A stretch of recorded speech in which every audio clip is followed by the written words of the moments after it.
mission. You will talk to the room later, but we're very pleased to have you here. In these times of geopolitical tensions, this summit focuses on unity, partnership, and shared transatlantic values. We have an ambitious agenda, and this forum is an integral part of that. We also focus on rebalancing Europe's role within NATO. And we focus on innovation, learning the lessons from the brave struggle of Ukraine fighting Russian aggression.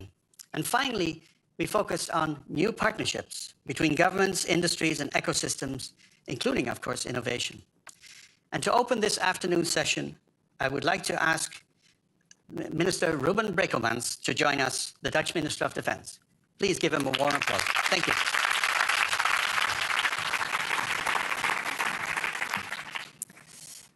Your Excellencies, industry leaders, distinguished guests, on behalf of the Kingdom of the Netherlands, it's my great pleasure to welcome you to the plenary session of the NATO Summit Defense Industry Forum.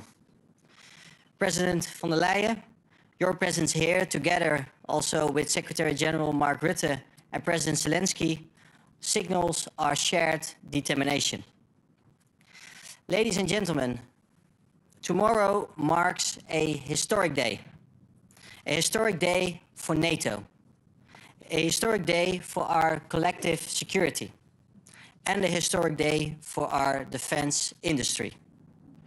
Within the next 24 hours, we expect all 32 NATO allies to agree on the 5% The Hague Defense Investment Pledge. This week's events in the Middle East have only underscored the growing instability in the world and the urgent need to strengthen our defense and scale up our defense industry.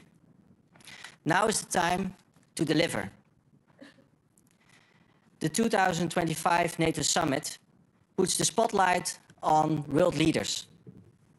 But NATO's true strength lies beyond these walls, in the armed forces of 32 nations, the men and women who stand ready every day to defend our freedom. But they can only fly, navigate, drive, and fight with the right equipment, weapon systems, and real capabilities. It is real delivery that counts. And that responsibility lies with us, governments and industry. It's our job to move from pledge to product. The Netherlands aims to punch above its weight through our deliveries to Ukraine, through deep cooperation with Germany in our land forces, and also, for example, at Eindhoven Air Base, where we lead one of NATO's most successful multinational projects, the multi-role tanker transport fleet. Today, we proudly welcome Denmark and Sweden to this project, along with 2 new aircraft on order. You may know the Netherlands for our expertise in water and in water management, from New Orleans to Dubai. But now we are taking that expertise to a new frontier, to the bottom of the ocean. That's why we recently launched CSEC, a coalition of 6 nations, leading companies and researchers to protect the critical infrastructure beneath our oceans. Pipelines, cables, offshore platforms, these are lifelines in today's connected world. That same urgency is what we see in today's forum, with key contracts being signed, turning ambition into real capabilities. The key lies in creating new types of partnerships between government and industry. Not the typical buyer and seller's game, but new partnerships built on trust, transparency, long-term vision, and a shared purpose. And that requires new ways of working. As a Minister of Defense, I face the dilemma of, on the one hand, the need for international cooperation, and on the other hand, the pressure to have our national Dutch industry benefit from our increasing defense budgets. Let's be open about these dilemmas and find solutions to overcome these dilemmas. Let's find smart ways of cooperation that are beneficial to all of us. Ladies and gentlemen, every time that I visit Ukraine, I'm impressed how Ukrainians are leading the way. When I was in the command center in Kharkiv, I saw the military working together with volunteers and with entrepreneurs. Volunteers were looking at big screens, watching live drone images and analyzing data. Military commanders were guiding the soldiers at the front line. Entrepreneurs were working closely together with them to optimize their drones and their technology. This intense collaboration enabled the troops in Kharkiv to adapt their operations every 3 weeks. And this is the only reason why Russia has not been able to capture Kharkiv yet. And let this be a source of inspiration to us. So I say to each of you, CEOs, ministers, commanders, innovators, let's reach out to each other. We need to create much closer and deeper partnerships to protect our security, our freedom, and our way of life. So let's unite, let's innovate, and above all, let's deliver. Thank you.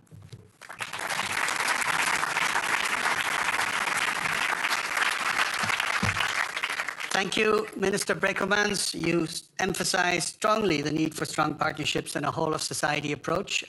Mr. Brekelmans, I invite you to stay with us for a minute, and can I invite Ingrid Thijssen to the stage to hand over the ambition statement, the industry statement on behalf of various communities of industry. And I would like to now invite the Secretary General of NATO, Mark Rutte, to the stage.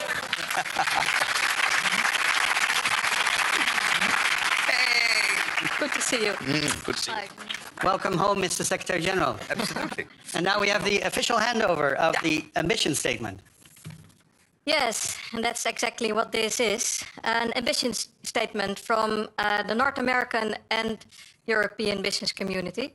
Yeah. So it says, in short, that we are, of course, really ready to continue to contribute to the security of NATO. And therefore, I'm really proud to present this to you on behalf of the Canadian Chamber of Commerce, Business Europe, the US Chamber of Commerce, and of course, my own Confederation of Netherlands Industry and Employers. Yeah. Well, thank you. There you go. So much. This is huge. Great. Thank you. Now, of course, I will keep this the rest of the day. It's very easy to... Put it on your back, man. Yeah, we can put it... Yeah. We will make a miniature version of this for you, exactly. so you can That's okay. carry it with Shall you I all put the it- time. I put it here. That's maybe... Thank you very much, Ingrid Thijssen, you. for handing over this statement. Thank you very much, Minister Brekelmans. Mr. Secretary General, can I invite you to address I would the love to. forum? Yeah. Well, thank you for that special moment, Ingrid, and thank you for those inspiring words, Minister Brekelmans, dear Ruben. And thank you to everybody involved in organizing this important forum. At the Dutch Ministries of Defense and Foreign Affairs, the Confederation of Netherlands Industry and Employers, and of course my wonderful colleagues at NATO. And it's also a pleasure, as always, to be here with my good friend Ursula von der Leyen. There is an ancient Roman saying, if you want peace, prepare for war. It's a simple idea. Make your defenses so strong that no one dares to attack you. Today, NATO's military edge is being aggressively challenged by a rapidly rearming Russia, backed by Chinese technology and armed with Iranian and North Korean weapons. We need to unite, innovate and deliver, and that's exactly what this forum is all about. Across the alliance, we have opened hundreds of new production lines and expanded existing ones. We are now on course to produce more ships, more planes and ammunition than we have done in decades. And NATO is using its unique power to drive demand, increase cooperation and enhance innovation. Just moments ago, we brought allies together to sign another set of important multinational projects. This includes establishing NATO innovation ranges to better integrate technology into our armed forces. And another project to secure the supply chain of defense critical raw materials. We also agreed to expand our multinational multi-role air tanker transport fleet. As you mentioned, Minister Brekelmans, dear Ruben, this is a brilliant example of NATO working together with the European Union to deliver world-class air-to-air refueling, transport and medical evacuation capabilities. When it comes to our partners, I'm delighted that we are also joined by our friends from the Indo-Pacific and Ukraine, the source of so much of today's innovation and cutting-edge capabilities. And I welcome the fact, dear Ursula, that Europe is really stepping up. The Readiness 2030 plan promises to unleash up to 800 billion euros for defense. There's no defense without a strong defense industry. And there's no European security without a strong transatlantic bond. So we need to bring down barriers and encourage truly transatlantic defense cooperation. Only Europe and North America together can rise up and meet the challenge. And of course, this includes working with Ukraine, an industrial and innovation powerhouse. And let me welcome the news out of London yesterday of a massive British investment in Ukraine's defense industry, plugging Ukraine's drone producers directly into the British industrial base. This is all great, but we need to do more, we need to do it better and together, and we need to do it now. It is simply unthinkable that Russia, with an economy 25 times smaller than NATO's, should be able to outproduce and outgun us. We must spend more to prevent war. We must win this new war of production. That's what this summit is all about. Allies have agreed an unprecedented uplift in our capability targets. So we now know exactly what forces, resources and capabilities each ally needs to provide. This will require a quantum leap in our collective defense. But I know that when there is a will, our world-class industries and entrepreneurs will find a way. This will also require bold decisions from our political leaders. And that's what we will do at the summit tomorrow, with an ambitious new defense investment plan to spend 5% of GDP for defense. This will mean a huge defense dividend, an engine of growth for our economies, driving literally millions of jobs on both sides of the Atlantic. NATO's leaders are about to take an historic step to provide the resources necessary for strong defense. And now it's up to industry to deliver, and yes, to deliver. So let's get to work. Thank you so much.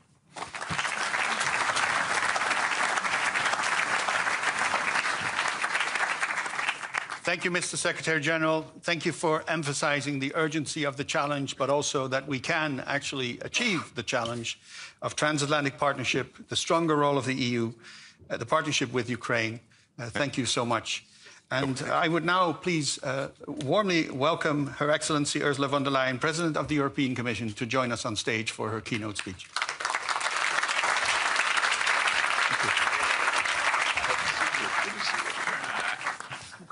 Thank you. Secretary General, dear Mark, Minister Brekelmans, thank you, first of all, for bringing us together here in The Hague. Ministers, Excellencies, ladies and gentlemen, dear representatives of the defense industries, I'm so grateful for this opportunity to exchange with you.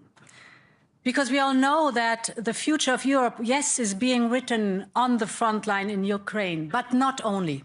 It is also being written in your factories. In record time, you have managed to open new lines and step up production. You're adapting to the new reality of a full-scale war right here on European soil. And just like your industry, all of Europe is facing a changing international landscape. As we've just heard, rightly so, the security architecture that we relied on for decades can no longer be taken for granted. It is a once-in-a-generation tectonic shift.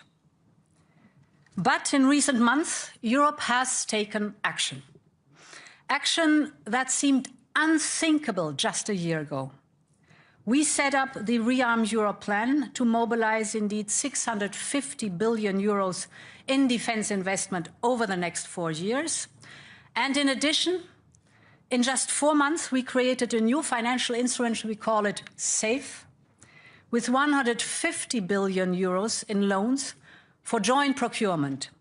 So overall, as you said, Readiness 2030, 800 billion euros over the next 4 years to be invested in defense. Last week, I think also important, we proposed a simplification omnibus to radically simplify and thus speed up our defense investment. And we signed by now 8 defense and security partnerships with countries across the world, the latest of them actually yesterday with Canada. The Europe of defense has finally awakened. Tomorrow, the summit will set indeed historic new spending targets for NATO allies. But how we invest is just as important as how much we invest. Russia's full-scale invasion of Ukraine has changed warfare. On the one hand, it has consumed more hardware than any other war. But on the other hand, battles have been won and lost because of software, jamming systems, and artificial intelligence. So as we replenish our stocks, we must also modernize our legacy systems and cater for new technological needs. This is vital for credible deterrence, and the European Union has an important role to play here. While NATO sets the standards and the capability targets for allies, our union can help connect the dots between different industries, between civilian and military, and between NATO and non-NATO countries. And let me set out 3 examples where I think our union's contribution is essential. The first one, we can help bridge the gap between primes and startups. The war in Ukraine has shown how important this is. Tech startups can offer countless solutions to challenges that emerge instantly on the battlefield. And this is why we have set up a Defense Innovation Office in Kyiv, because we want to learn from Ukrainians' battlefield experience. But innovative startups inside our union can also play an important role. Since the start of the war, investment in European defense tech startups has increased by 500%. But we still lack funding for the critical stage from the startup to the scale-up. We must get better at this. We lose too many startups at the beginning. Our startups must be able to grow and to grow here in the European single market. We need to identify potential unicorns proactively and channel more capital towards them, both from public and private investors. Our continent is home to so many innovators and pioneers. They must be able to find what they need to thrive right here in Europe. My second point, we must build more bridges between civilian and military. Many critical components of 21st century defense are, as we all know, dual use. Chips, cloud services, software, satellite, artificial intelligence, you just name it. Our defense industry needs seamless access to the high end of these vital technologies. But today, dual-use projects are often not allowed to run on civilian platforms. We have to change this. We will allow dual-use projects to access our new AI gigafactories with their unparalleled computational power. And the same goes for our European Innovation Council Fund for startups. We will seek this kind of synergy across the board. We must better connect our tech industry with our defense industrial base. And my third point, finally. Today, we are asking the defense industry to deliver, as you've said, to deliver at speed and at scale. But I also know, this is your responsibility, this is your task, but we also know that we have to do homework, that we have to create conducive, right conditions for this to happen. And there, for instance, our safe loans, with them we incentivize joint procurement and long-term contracts. This is a long-standing ask of your side. This will give you the predictability you need to scale up production. And importantly, SAFE is open not only to our union's member states, but also to candidate countries, so future members like Ukraine. And it is open to our defense and security partners, like the UK or Japan, like Norway or South Korea. And yesterday, indeed, we signed the Security and Defense Partnership with Canada. We are also clarifying our rules for cross-border transfers of defense products and multinational industrial collaboration. This is the way to speed up and scale up, not in isolation, but together with our most trusted friends. Ladies and gentlemen, we know that Russia will be capable of testing our mutual defense commitments within the next 5 years. By 2030, Europe must have everything it needs for credible deterrence. This is what we call Readiness 2030. But this requires a new mindset for all of us. We must be ready to leave our comfort zone. We must be ready to explore new ways how to do things, bringing together the tech and the defense, the civilian and the military in Europe and, of course, beyond the European Union. I'm deeply convinced, with the right mindset, we can deter everyone who seeks to do harm to us. For a stronger NATO and a stronger and safer Europe, I thank you for this opportunity to engage with you. Long live Europe, and thank you very much.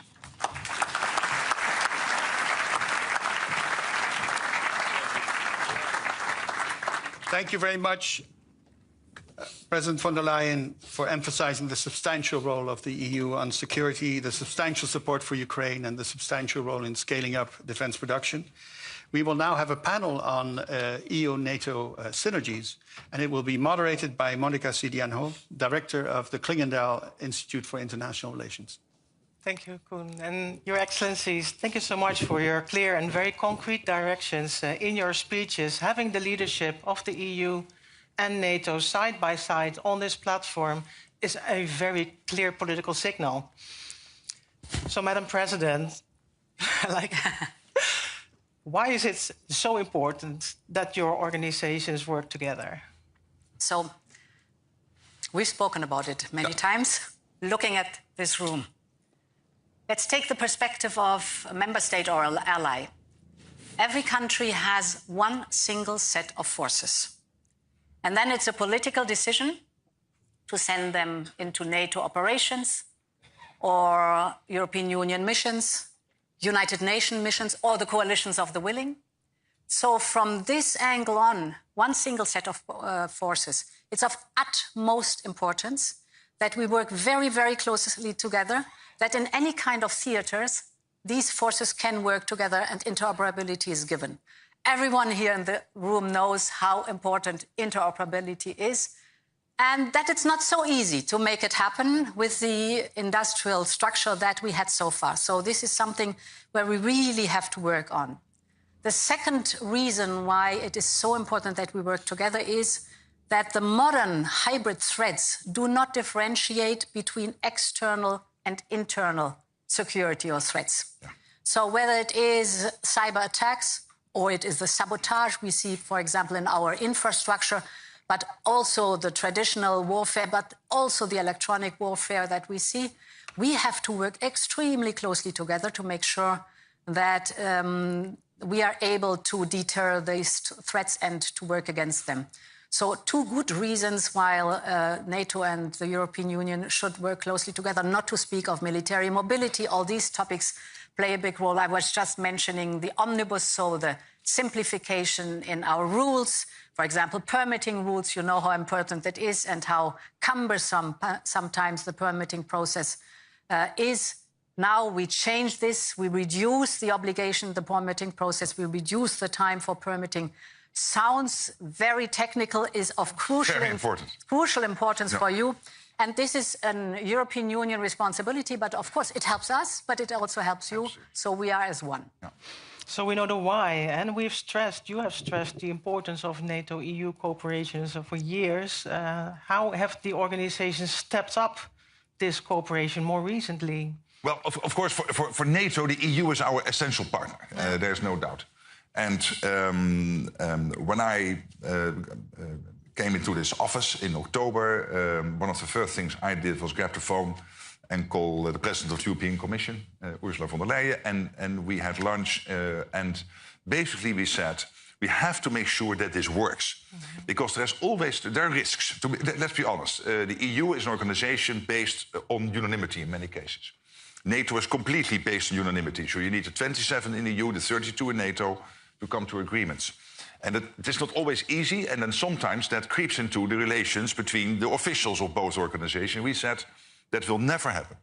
If there is a problem emerging, then we will grab the phone and we will only hang up when we have solved this, and even a comfort break is not on the cards. So that has not happened so far. And why is this important? For all the reasons Ursula was mentioning here. And let me just add, the European Union has this huge soft power of bringing together countries and industries, helping to build a defense industrial base. NATO, of course, focusing very much on the hard stuff of capabilities and standardization. And this is a total fit. And the good thing is, with you at the helm of the Commission, with Andrus in the Commission, with Kaja Kallas, with Antonia Costa, we have people now in the senior leadership in the EU who all have a background to understand why this is important. Next to me is sitting the former defense minister of Germany. So, you don't have to explain to her why this is important. Indeed, I sat for 5 years in NATO sessions. Exactly, and almost. The good part is what you just rightly so said. Excellent cooperation starts with the leadership. So you know the European Union by heart too. 111 summits, I was saying. That's amazing. The fact that you are coming to our college, that you are inviting commissioners to the NAC speaks volumes. And indeed, I want to emphasize here in the room, because I have this NATO experience, it is, of course, guaranteed that with the push in the defense industrial base and the additional funding that we're supplying, I'm fully aware of the fact that we have to look at the identified capability gaps of NATO. And of course, we have to live up to the norms and standards of NATO. It would be completely crazy if we created different worlds. We know already how difficult it is to tackle the fragmentation we have today. So we have to even be better in not having too much divided and fragmented production lines. But because of this knowledge, it is for us essential that we fully align to these NATO standards and norms, for example, or the gap analysis, because this is only how we then create capabilities, military capabilities, that are fit for one single set of forces. Can I add one thing? What this President of the Commission is doing, one of her first visits was to Turkey. You were able to come to a new deal with the United Kingdom. You were investing in relationships with Norway, of course, with the United States. You and the President of the United States know each other very well. And that all helps, because the EU is 23 of the 32 NATO allies. 29 NATO allies are outside the European Union. But by the fact that this President of the Commission is investing in all those relations, makes it also easier for me internally to get this done. And therefore make use of that combination of power.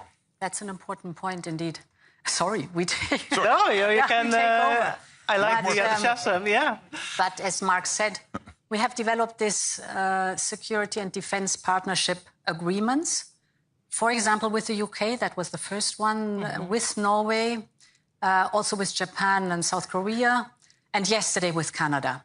So through UK, Norway and Canada, of course, comes also NATO mindset into the security and defense partnership that we have in the European Union. And you hear from my words how close we are and how much we work and working together to having the defense posture that is necessary, while knowing that we're different entities, but we know where the adversaries are. We know that we face a common threat.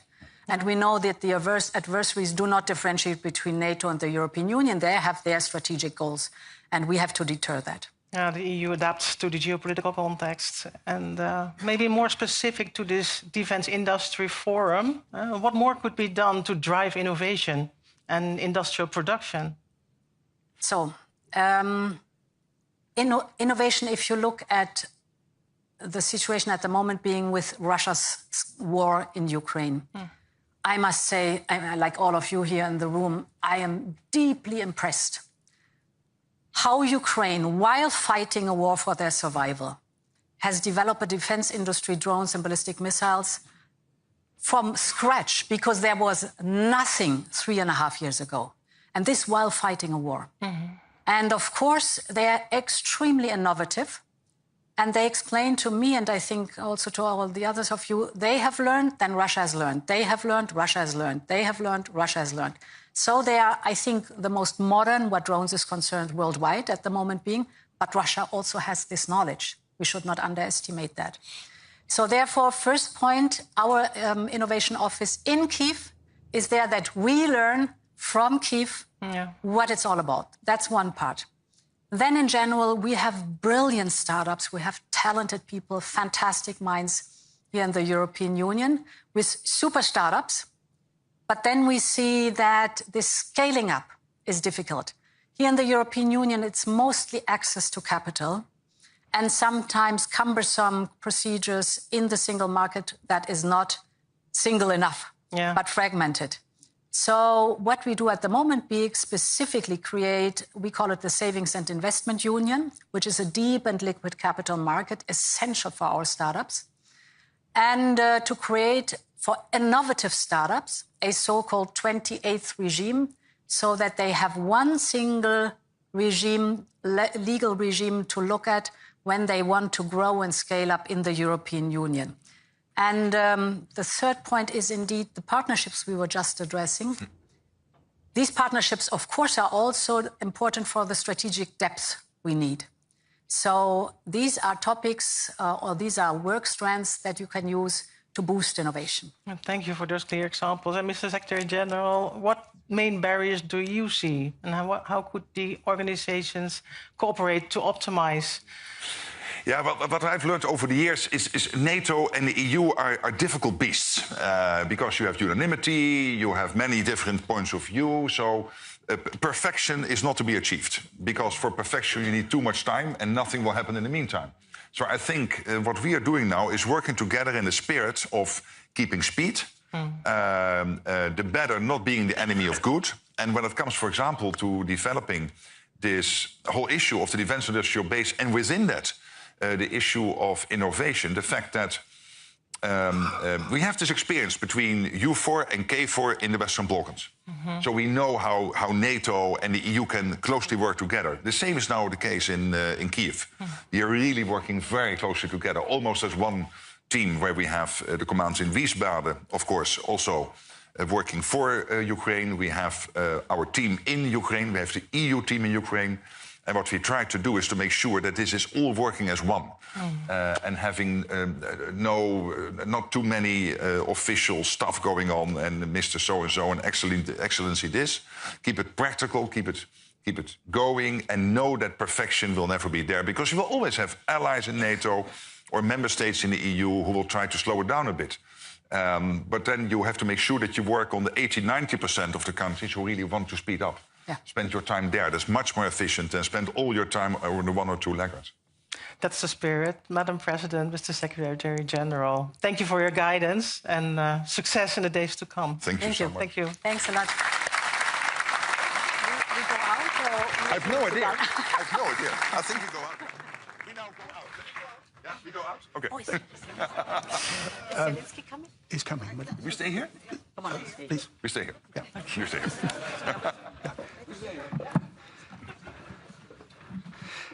Thank you, Madam President. Thank you, Mr. Secretary General. I think this forum and the way you engage with each other indicates how much progress we have achieved in bringing the NATO alliance and Europe together. And I think that's to the benefit, of course, of the alliance. It's to the benefit of Europe, and it also is to the benefit of Ukraine. And I think, Madam President, you rightly talked about the fact that we were all woken up by the innovation that Ukraine has been able to bring to the battlefield, which was quite impressive. Every time we visit Ukraine, we see in 3 months things have changed. And I think it has woken up everybody here that it's important to support Ukraine, but also it's important to continue our own innovation. We have woken up from a deep sleep, and I think this room is part of that new movement to basically bring the innovation to NATO as well and to the EU. So we're very grateful for this display of cooperation. And we are now waiting for our next guest. Excellent. So it will take another minute for our next guest to join us. And of course, this afternoon, we will have several panels where we focus on some of the issues that you have discussed, including on financing, including how to achieve the capability targets. And we will also talk to the military side of NATO and talk about how all of this, all of what is going to happen tomorrow during the summit will help us basically bring closer the capacities and the capabilities we need in order to make sure that NATO is the alliance that is effectively deterring any aggression.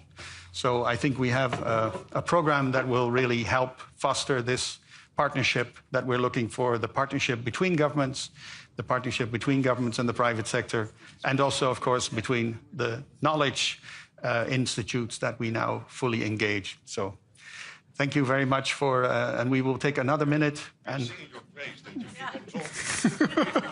it's the job. It's the job, and it's the mission that we need to do. So, but thank you very much for being here. Give us 30 seconds or so, and we will be back with you, and we will continue our program.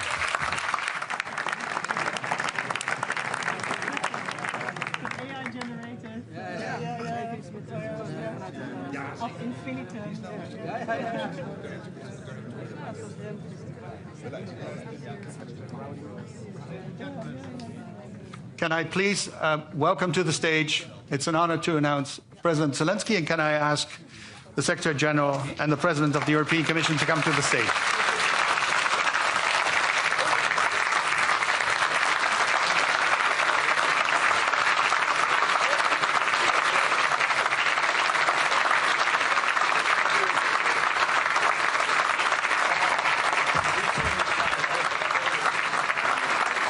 Maybe you can stand over here and allow the photographers.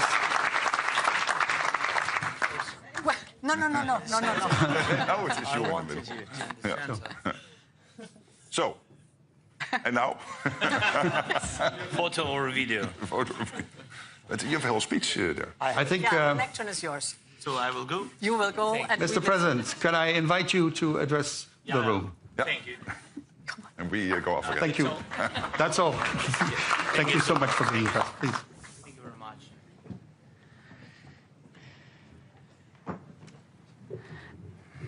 Thank you so much. Thank you for invitation. Thank you again, Mark. Thank you, Ursula, Minister, and all the participants. And thanks to Netherlands for hosting us. Thank you so much. So, dear friends, thank you all of your attention to Ukraine and to our joint defense capabilities. The key word here is, I think, is joint. We all understand that the source of this war and the long-term threat to the European way of life is Russia. But in reality, we are not just facing Russia alone. We are facing a network of state and non-state actors that are serving the cause of aggression. This network includes Russia, North Korea, the current regime in Iran, Chinese companies, and many schemes across the world that help produce produce weapons and carry out operations against our country, our people, and our Europe. Only together can we counter this. And the best way to do it is to hit the core of this aggression hard and to break every link that connects Russia with its accomplices. That's why our priorities are clear. Our joint defense production and real restrictions on cooperation with Russia through sanctions and other restrictive measures. Thank you to everyone who's helping us with this. Now the key points for today about defense production.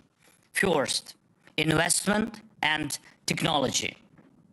Our defense production potential has surpassed 35 billion US dollars. This includes nearly 1,000 types of products, from artillery and traditional armed vehicles to advanced drones of, by the way, of all types and missiles. But around 40% of this potential lacks proper funding. It's true. That's a problem. For example, we can produce over 8 million drones of different types each year. But the financing allows for far fewer. At the same time, Russia is using not only its oil revenues for defense, but also the resources of regimes like North Korea and Iran, and Russia's corrupt connections in other countries. So our united solidarity is the best answer to Russia's war network. And we are open to various forms of cooperation in the defense sector, including sharing our expertise and achievements with those who help the most. And we must lead in the drone race, both in strike drones and interceptors, and keep moving forward in producing traditional weapons, taking into account all the lessons learned in this long war. Please increase your investments in Ukraine in joint weapons production. And all the weapons we produce become part of a new, stronger European defense and security system. In this context, we welcome the European initiative, Security Action for Europe, which includes plans to provide up to 150 billion euro to develop the defense industry. And we call for this program to also be actively used as an extra source of support for our shared security. And it's important to keep in mind that Ukraine is an equal partner to this program, meaning that ensuring security is our common cause. Second, long-term resilience of our countries. There are no signs that Putin wants to stop this war. Russia rejects all peace proposals, including those from the United States of America. Putin only thinks about war. That's a fact.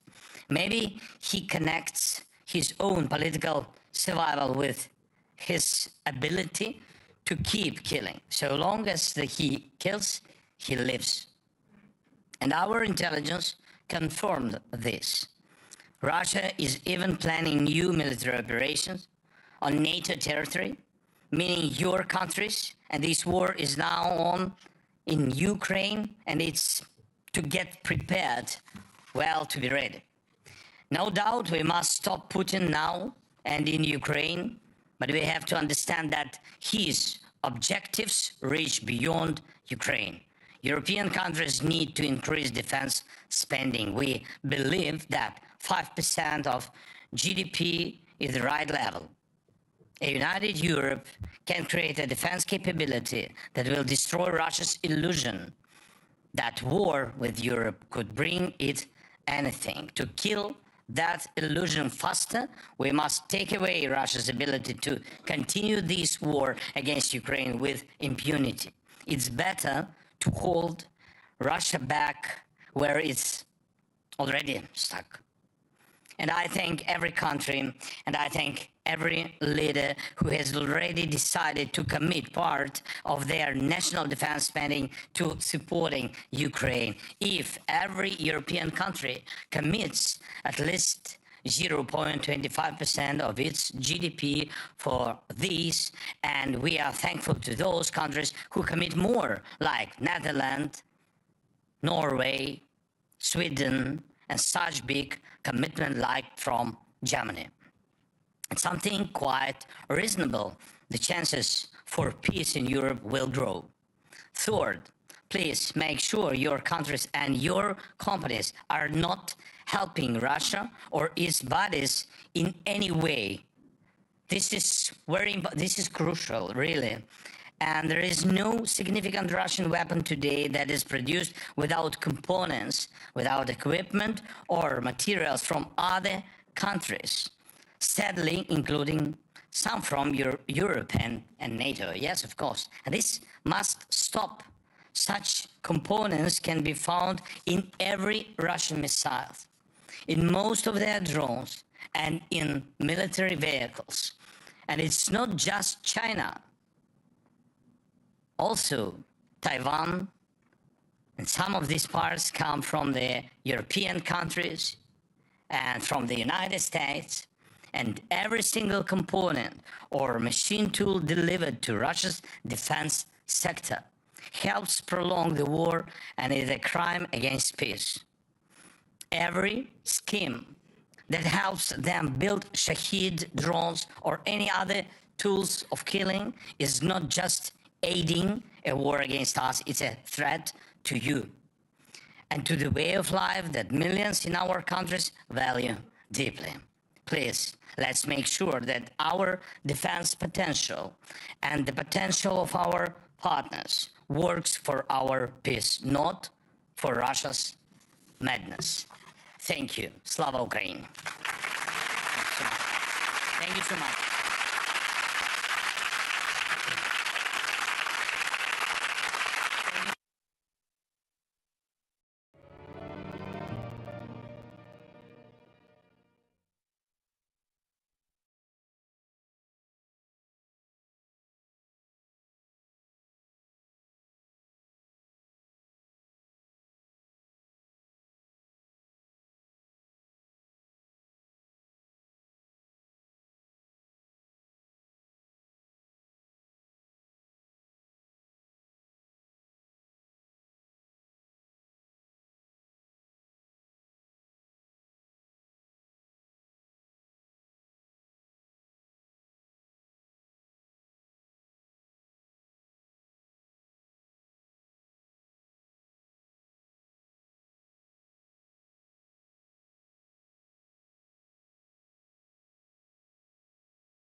So, good afternoon. It's so good to have this opportunity, Volodymyr, to sit down with the EU leadership and NATO to discuss with you. Again, what we are seeing at this moment is that European and Canadian partners, they are now basically ramping up the support for Ukraine. Already over 35 billion euros pledged this year. That's even before we reach half year on the 1st of July, and last year it was for the full year, a little bit over 50 billion. So we can safely assume that the total amount for 2025 will be higher than in 2024. And this shows you that the support for Ukraine is ongoing. Tomorrow we will have a summit with NATO leaders, and I can also safely predict that the support for Ukraine going forward, closely linked to the defense spending of NATO countries, will be there, and will also make sure that, of course, we hope the war will end soon. But if it takes more time, that you have to support in terms of military capabilities, but also when the peace comes or a long-term ceasefire, that you are so strong that Vladimir Putin will never ever again try to capture 1 square mile/kilometer of Ukraine. And what we will today is coordinate closely between the EU and NATO to make sure that when it comes to all the practical support, we do the match. So again, thank you for being here, and to the colleagues from the European Commission, European Council, really an honor to host you all here in this building. Thank you. Thank you very much, dear Mark. Again, thank you for your invitation, your leadership, and President Pullman. Thank you very much, dear Ursula, dear Antonio. So such a great opportunity to be in NATO summit in Netherlands, and for us, what is the most important, that the unity of NATO countries and all Europe and European Union, and you see this unity around Ukraine. I think this is the most important thing. After this is open, the way to strengthen Ukraine, to give us strong support, to help our people and families who are abroad to live, and to help to our Ukrainians who are in Ukraine. And big unity. Thanks for air defense, additional military packages, and thank you that you stay with us. Not just stay strong. Thank you. Well, thank you, Mark, for gathering us here today, Ursula and I, with Volodymyr. Russia's invasion of Ukraine remains a major threat for global peace in the world, because this invasion is undermining the international rules-based order, because Russia is an intercontinental country threatening Europe, but also the Pacific region, and because Russia is acting in alliance with countries like North Korea or Iran. Secondly, just and lasting peace in Ukraine is urgent. And I'm deeply disappointed that Russia is not engaging with the efforts for President Trump to achieve a just and lasting peace. While President Zelensky have already agreed on unconditional ceasefire, Russia not only doesn't agree, but even are increasing the intensity of their aggression to Ukraine. From our part, we will continue to give full support to Ukraine and to continue to put pressure on Russia through sanctions. And the 18th package of sanctions is underway. Finally, we are looking forward for our common future. As Ukraine, entire member of the European Union, I'm very happy with the recent assessment of the European Commission about your impressive work to deliver on reforms in such difficult situations, and for sure we are reached the conditions to move forward the ongoing negotiation process to accession to the European Union. Thank you, Anton. Thank you. Thank you. So I can add, my dear friend Volodymyr, you're here among friends. And we stand by Ukraine from the very first day on, and you can count on us also for the future. we have just discussed how important it is for Ukraine to invest in the extraordinary, agile and innovative Ukrainian defense industry.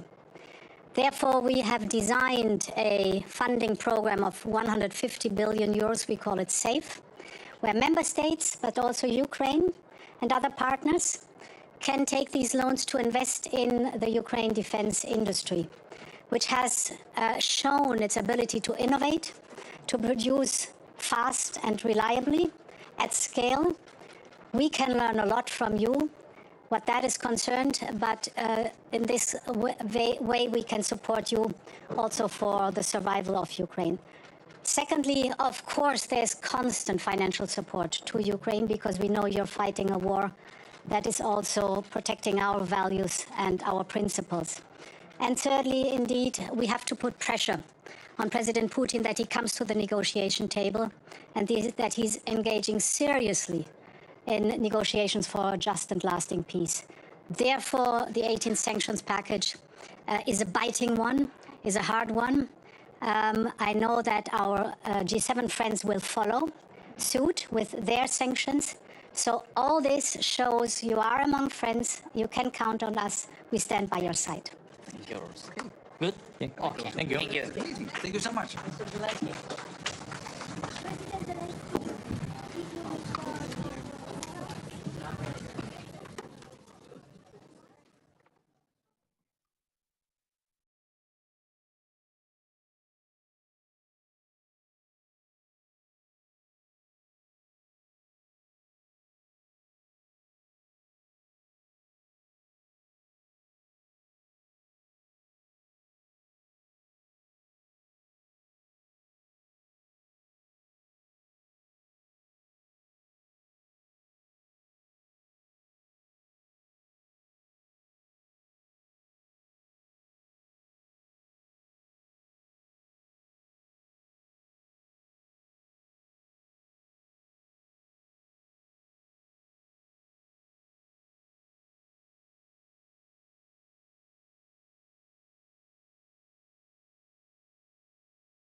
ready? You can hear. Yep. Snel even. Snel, go.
Back.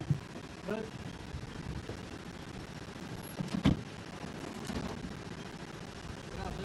Good afternoon. Welcome.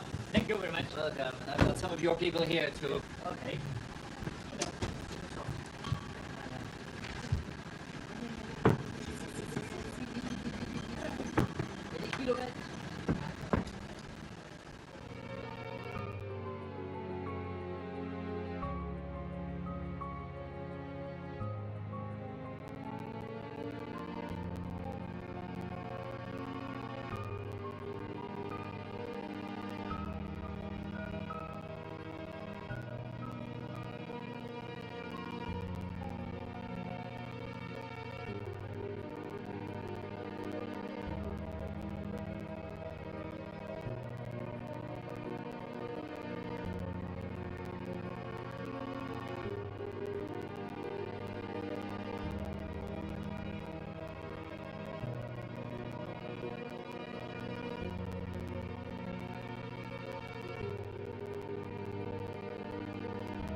Inhouding.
Agora o dinheiro trabalha para o Zlatan. Não o Zlatan para o dinheiro.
Shift.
Prime Minister. Hi.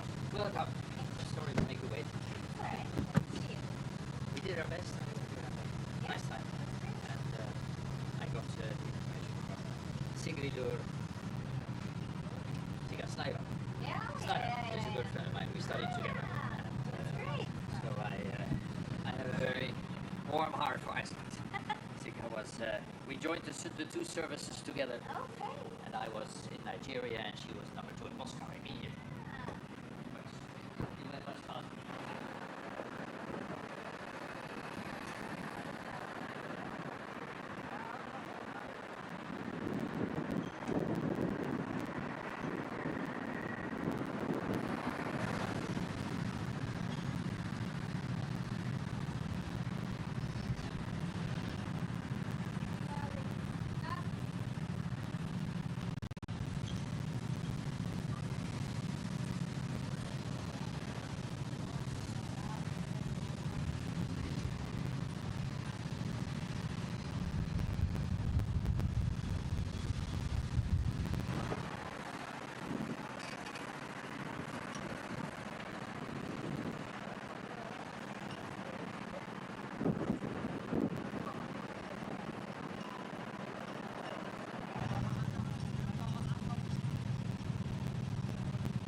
with a lot of people.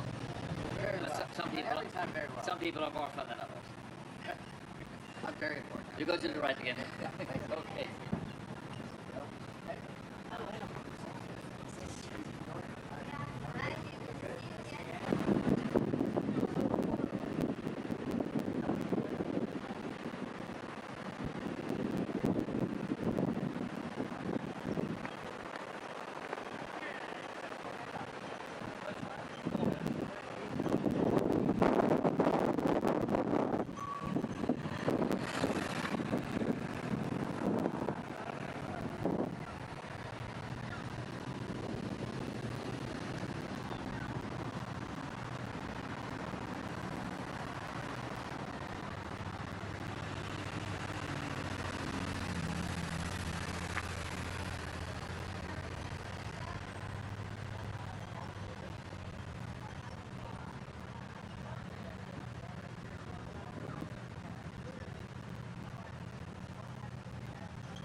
margins of the G7.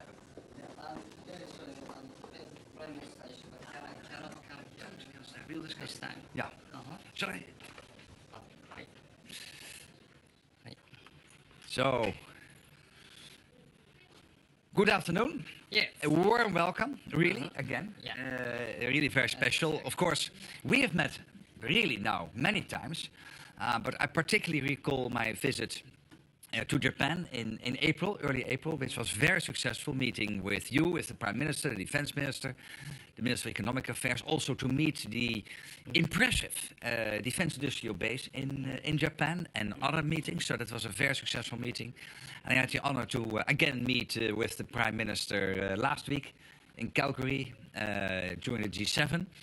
And let me just say that this cooperation, this relationship, of course, with all our Indo-Pacific partners, and absolutely with Japan, when it comes to one Ukraine, you are one of the biggest contributors to the Ukraine Comprehensive Assistance Package. I really want to thank you for that.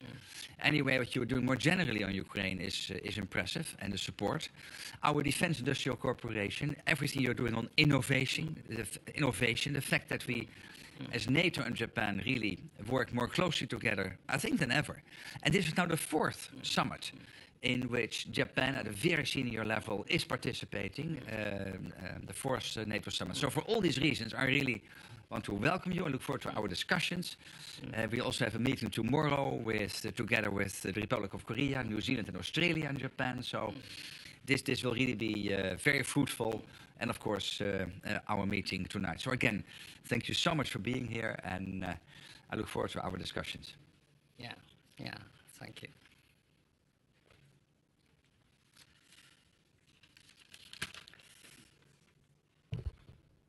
Eh, 本年4月のルッテ事務総長訪日の際の議論は大変有意義でありました。急遽今回石破総理がNATO 首脳会合へ欠席となりまして、それは大変残念に思っておりますけれども、事務総長の出身地でこうやって再会できて大変嬉しく思います。I understand that during your visit to Japan this April, you and the Prime Minister Shiba had a very meaningful discussion. While it was unfortunate that Prime Minister Shiba was unable to attend the NATO summit due to an unexpected change this time, I'm very pleased to see you again here in your hometown. Yeah, your hometown. It is. 欧州大西洋とインド太平洋の安全保障は密接不可分でございます。日本と NATO との協力は両地域の安全保障にとって極めて有益でございます。我が国を4年連続でNATO 首脳会合にご招待いただいたことに感謝申し上げたいと思います。ルッテ事務総長のリーダーシップによる NATO のインド太平洋への関与の拡大を心から歓迎したいと思います。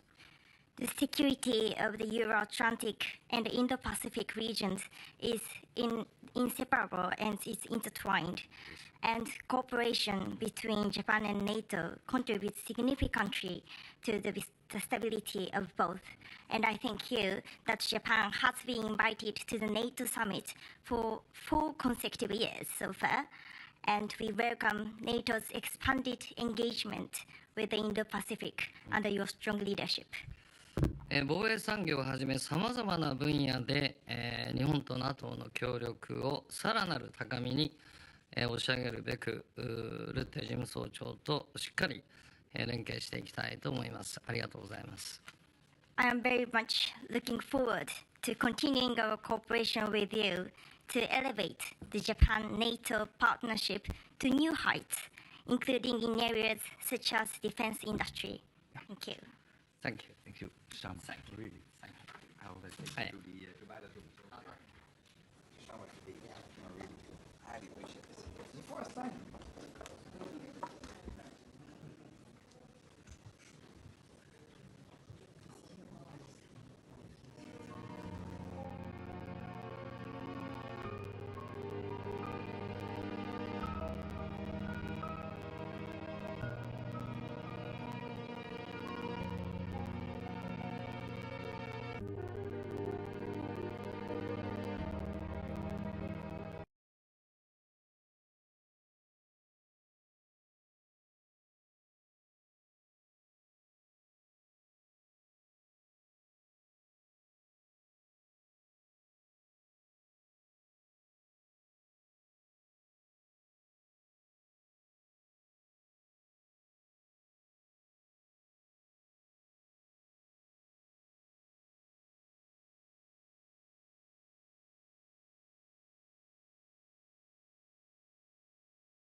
treatment for anybody, Congressman.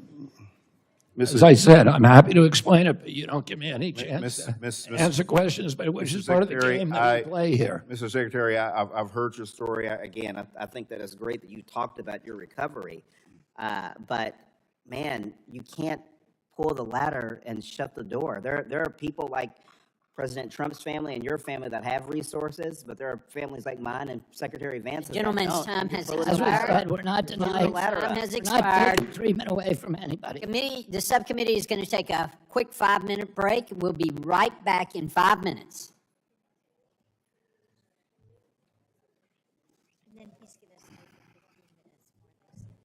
Oh, yes. Oh, good, good. Because he came in 10 minutes.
Let the witness get back.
Dr. Miller-Meeks for 5 minutes of questioning. Thank you, Chair Carter, and I thank the Secretary for being here with us today. Secretary Kennedy, I'm going to gauge my line of questioning on some of the things that you're just asking. As you indicated, you're aware of the opioid epidemic and that it's still a pressing issue in many parts of the country, including in my district. As a physician, 90% of acute pain patients receive opioids to manage their pain, whether they need them or not. Between 2011 and 2019, opioid prescriptions decreased by 40% from approximately 250 million to 150 million prescriptions dispensed. And this is true across most payer audiences, Medicaid, private, cash patients. However, among Medicare patients, opioid prescribing actually increased. Furthermore, Medicare's share of opioid prescribing during this time increased substantially from approximately 20% of the country's opioid prescriptions in 2011 to 35% in 2019, and that represents a 75% increase in just under a decade. I have a bill, the Alternatives to Pain Act, that would increase Medicare beneficiaries' access to non-opioid alternatives to pain management medications by limiting patient cost sharing, prohibiting the use of utilization management, and encouraging a dialogue between patients and their providers. I was also the director of the Department of Public Health in Iowa, which handles substance use disorder and behavioral health disorders. And I think, given your personal experience with this, there was something that you were trying to say, and if you would, I would like to give you an opportunity to complete your thoughts on the previous question. Thank you, Congresswoman. It's been a priority for me. I've been 42 years in recovery. I lost a brother to this disease. I lost a niece during the pandemic. We've all lost friends. We've all lost family. This is a national tragedy. We should be talking about solutions to it, and we should be working together. There's no such thing as Republican children or Democratic children. All our kids are affected by this. We should be able to talk with each other about this without vitriol, without the vilification, and try to figure out the best ways for treating our kids. The Trump administration, the federal government has not done a good job at this. The Trump administration's policy is to return that money in block grants to the states and let them figure it out. As I said before, addiction in West Virginia or in Iowa is very different than in San Francisco. The solutions are different. And we need to turn those states into laboratories of innovation. They can figure out how to treat their population the most humane. Some of the best treatment centers I've ever been to are in rural Tennessee with no federal funding, no state funding, and getting extraordinary reductions on recidivism. We want to unleash that spirit of innovation in the states to make sure that we're doing the best we can for our kids. And in answer to your first question, there's a very, very exciting new drug out there called Journavex, which is a non-opioid, very effective non-opioid pain reliever. And we are doing everything we can across our department to promote access to that solution. And would you be supportive of something like my bill, Alternatives to Pain Act, and commit to working with me in providing technical assistance? Absolutely. Thank you, Congresswoman. Thank you. Also, you've heard concerns about members on HHS restructuring, and having restructured a department, it's never an easy task. We also know that sometimes money goes to people within the bureaucracy rather than to the actual delivery of care, as you've indicated. And there's been changes in NIH funding and HHS funding. And my district, which encompasses Southeast Iowa, is very rural. And I was just wondering if you can explain how HHS will be investing in rural America, and specifically rural Iowa, to ensure that Americans still have access to vital healthcare services. We have a number of programs for doing that, for expanding healthcare in rural areas. One of those that I'm most excited about is are these innovations in telemedicine and in AI nursing. That is going to deal with some of the treatment, the diagnosis issues. I've seen these systems in action, and they're extraordinary. And that AI can now diagnose disease as good as any doctor. Not as good as, let's say, the average doctor. Thank you for clarifying. My time's expired. Thank you very much, right, Secretary. I yield back. The gentlelady yields. The chair now recognizes the gentlelady from Texas, Representative Fletcher, for 5 minutes of questioning. Thank you, Mr. Chairman. Secretary Kennedy, do you know the requirements for hospitals under the Emergency Medical Treatment and Labor Act, which is commonly called by its shortened name, EMTALA? Yes, I do. And just generally, what do you know EMTALA to require of hospitals? that every hospital has to treat anybody who comes to the emergency room. And they have to provide stabilizing care regardless of their ability to pay and regardless of the type of care required, correct? Exactly.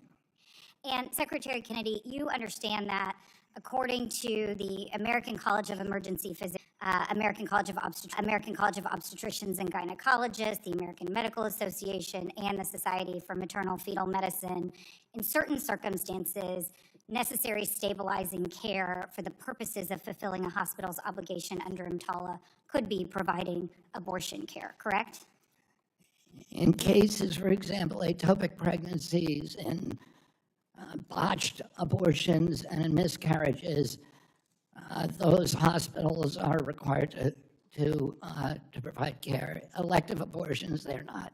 But they are required to provide abortion care if that is the care that a physician treating the patient determines in their medical judgment is the care necessary to stabilize the patient and to protect their life and health, correct? And because there were confusion about that, I sent out a letter to every hospital in America restating that in those conditions they must provide care.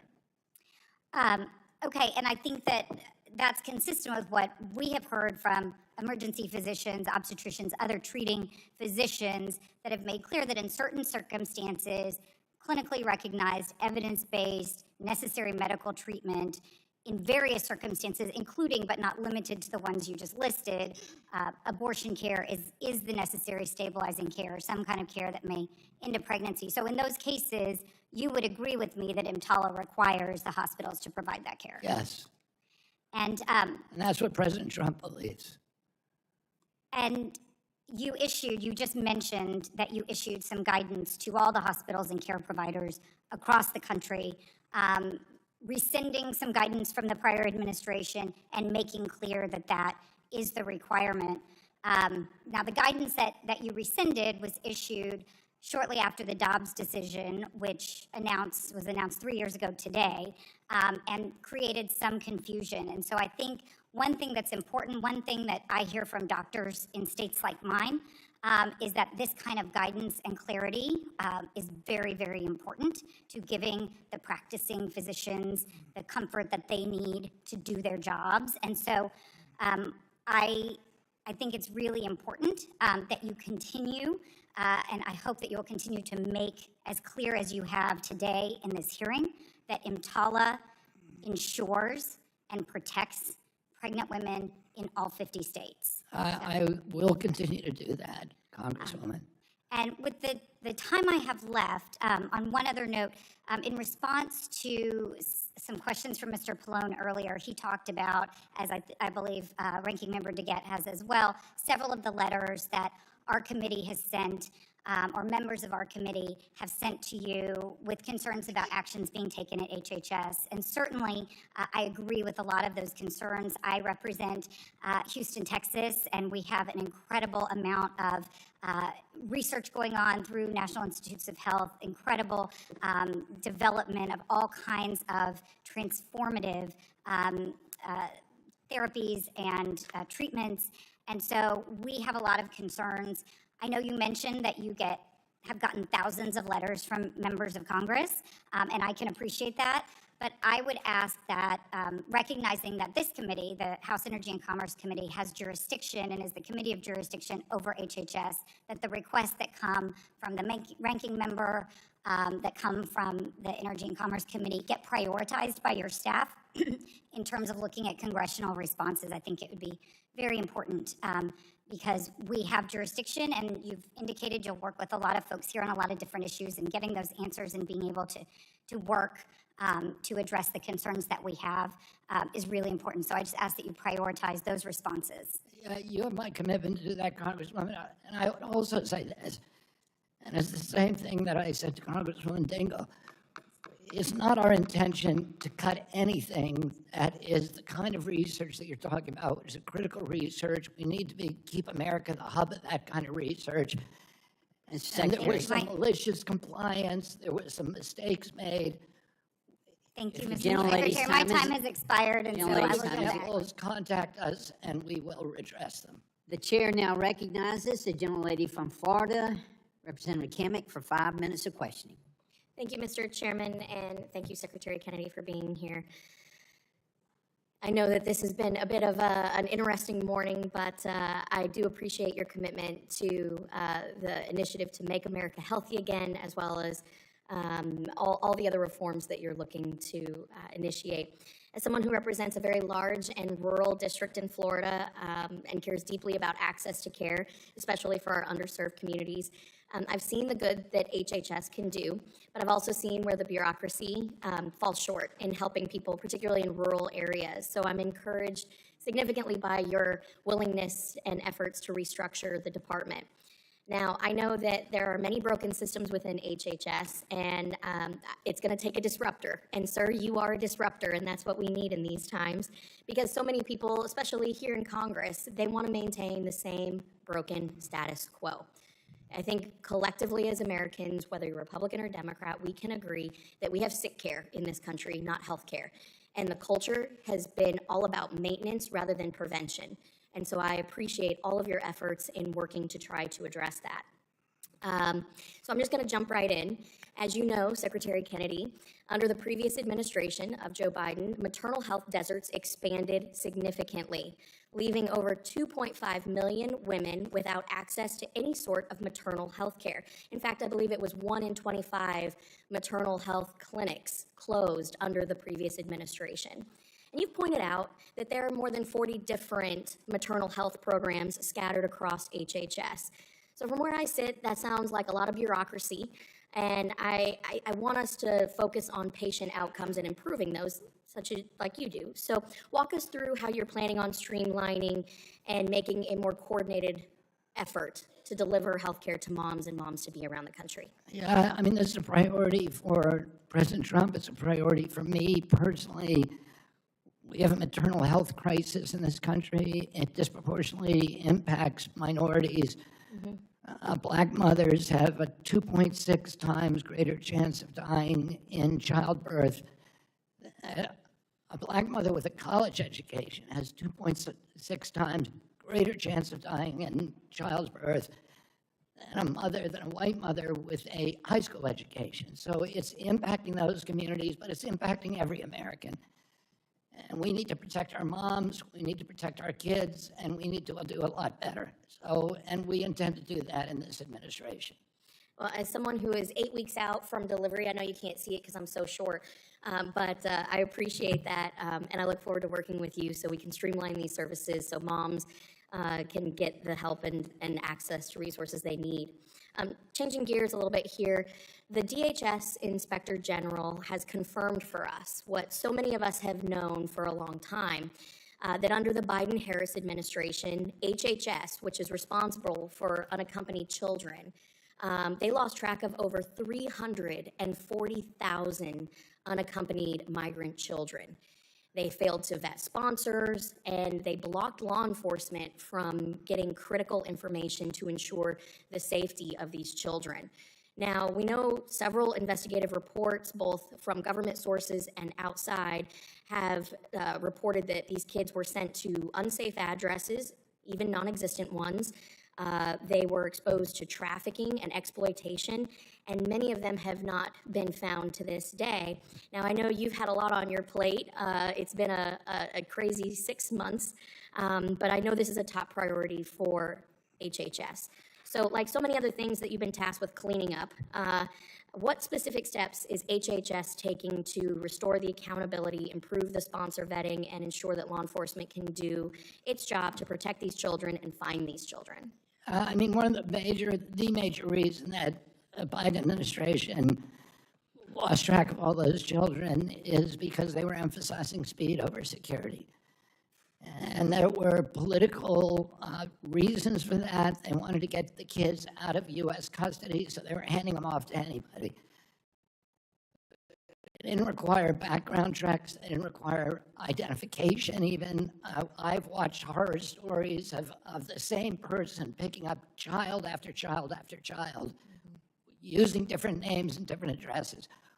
One of the addresses was a strip club. One of the addresses was a parking lot. One of the addresses was an empty lot that was filled with shipping containers. And this character was getting all these kids. One person got 42 kids to one address.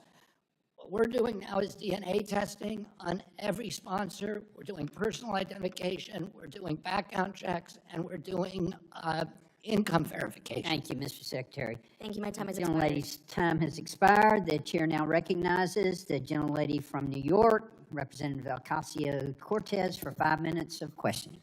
Thank you so much, Mr. Chairman, and thank you, Secretary Kennedy, for being here today. It's actually not our first time meeting. We met a very, very long time ago when I was 9 years old in Westchester Putnam County at a Riverkeeper event. And I remember back then you talking about the importance of science and environmental action at that time. Listening to a lot of your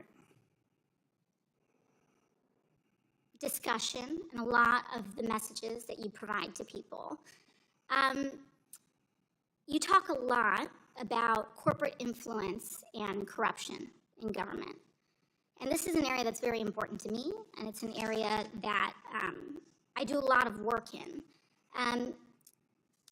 I am, as a public servant, completely financially divested of any conflicts of interest with any healthcare companies, any stocks, any lawsuits that I would financially benefit from.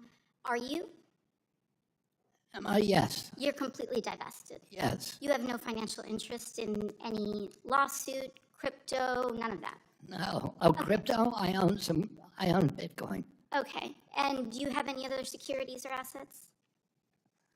I don't, I mean, I had to go through this with the Office of Government Ethics, and I had a few interests that were very minor that I divested. Okay, just checking. I'd always No, like to. it's a good question. I always like I'm to know glad you asked it. what the field is before I enter conversations. So thank you for that. In the healthcare space, something that we've both spoken to is that some of the worst actors are in the for-profit medical space. Are in for-profit health insurance, big pharma, et cetera. And one of the worst companies actually is United Healthcare in this respect.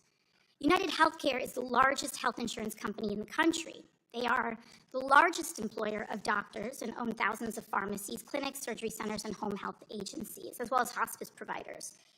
Secretary Kennedy, are you aware that President Trump's Department of Justice is reportedly investigating United Healthcare for criminal insurance fraud in some of their for-profit health insurance plans, like Medicare Advantage? I'm not aware of that investigation. You are not aware that the Trump Department of Justice is investigating the largest insurance company in America that No, I'm not aware of. for fraud in Medicare Advantage? No, I'm not aware of that. That but you have jurisdiction over? It doesn't surprise me. Okay. In your submitted testimony, you said HHS takes seriously our role as responsible stewards of taxpayer dollars. Are you aware that for-profit insurance corporations like United Healthcare have been found to be defrauding public dollars of more than $80 billion a year? I'm not aware of that number, but You're I'm not aware aware that of there's that? fraud across the for-profit sector. Respectfully, Secretary Kennedy, if we're making decisions around waste, fraud, and abuse, this is the largest source of waste, fraud, and abuse of public dollars in the public insurance You space. say $80 million? $80 billion a year. 80, did you say 80 million or 80 billion? 80 with a B, billion. With a B, Yeah. If that's the case, why did you nearly double the rate that taxpayer dollars give for-profit insurance companies like United next year, if you don't know those things? Double the rate? How did I do that? So your agency nearly doubled the taxpayer dollars that for-profit insurance corporations like United will be paid next year, meaning these companies, the largest of whom is under investigation, criminal investigation by the Trump administration, will be receiving an additional $25 billion from your agency. How is that happening? I would be happy to submit to the congressional record evidence of this. I will enter the CMS press release from April 7th of 2025 into the record, which states that Medicare Advantage corporations will now receive a 5.06% increase in payments next year under your jurisdiction, Mr. Secretary. Well, this is up from 2.2%. I mean, what raised Without this objection. proposed from the Biden administration. You are doubling the rate that the Biden The gentlelady's these time has criminally expired. investigated companies The gentlelady's time has receiving. expired. The chair now recognizes the gentleman from Michigan, Representative James, for 5 minutes of questioning. Mr. Secretary, welcome. Thank you for your time and your service. I am grateful for you being here. We've got to have some real good conversations here today because when it comes to the health of this country, as has been said many times before, we do not have a health care system. We have a sick care system. I'm just going to jump directly to my questions here. In your time and in your research, do you have any objectives or any ideas on how to reverse the perverse incentives and some of the abuses that are happening with big companies and big government that are hurting people right now? I mean, at every level of the system, there are, as you say, it's just a bundle of perverse incentives that encourage people that basically put every actor in the system, pharmaceutical companies, providers, hospitals, insurance companies, in a advantageous position if they increase the number of sick Americans and the level of our illness.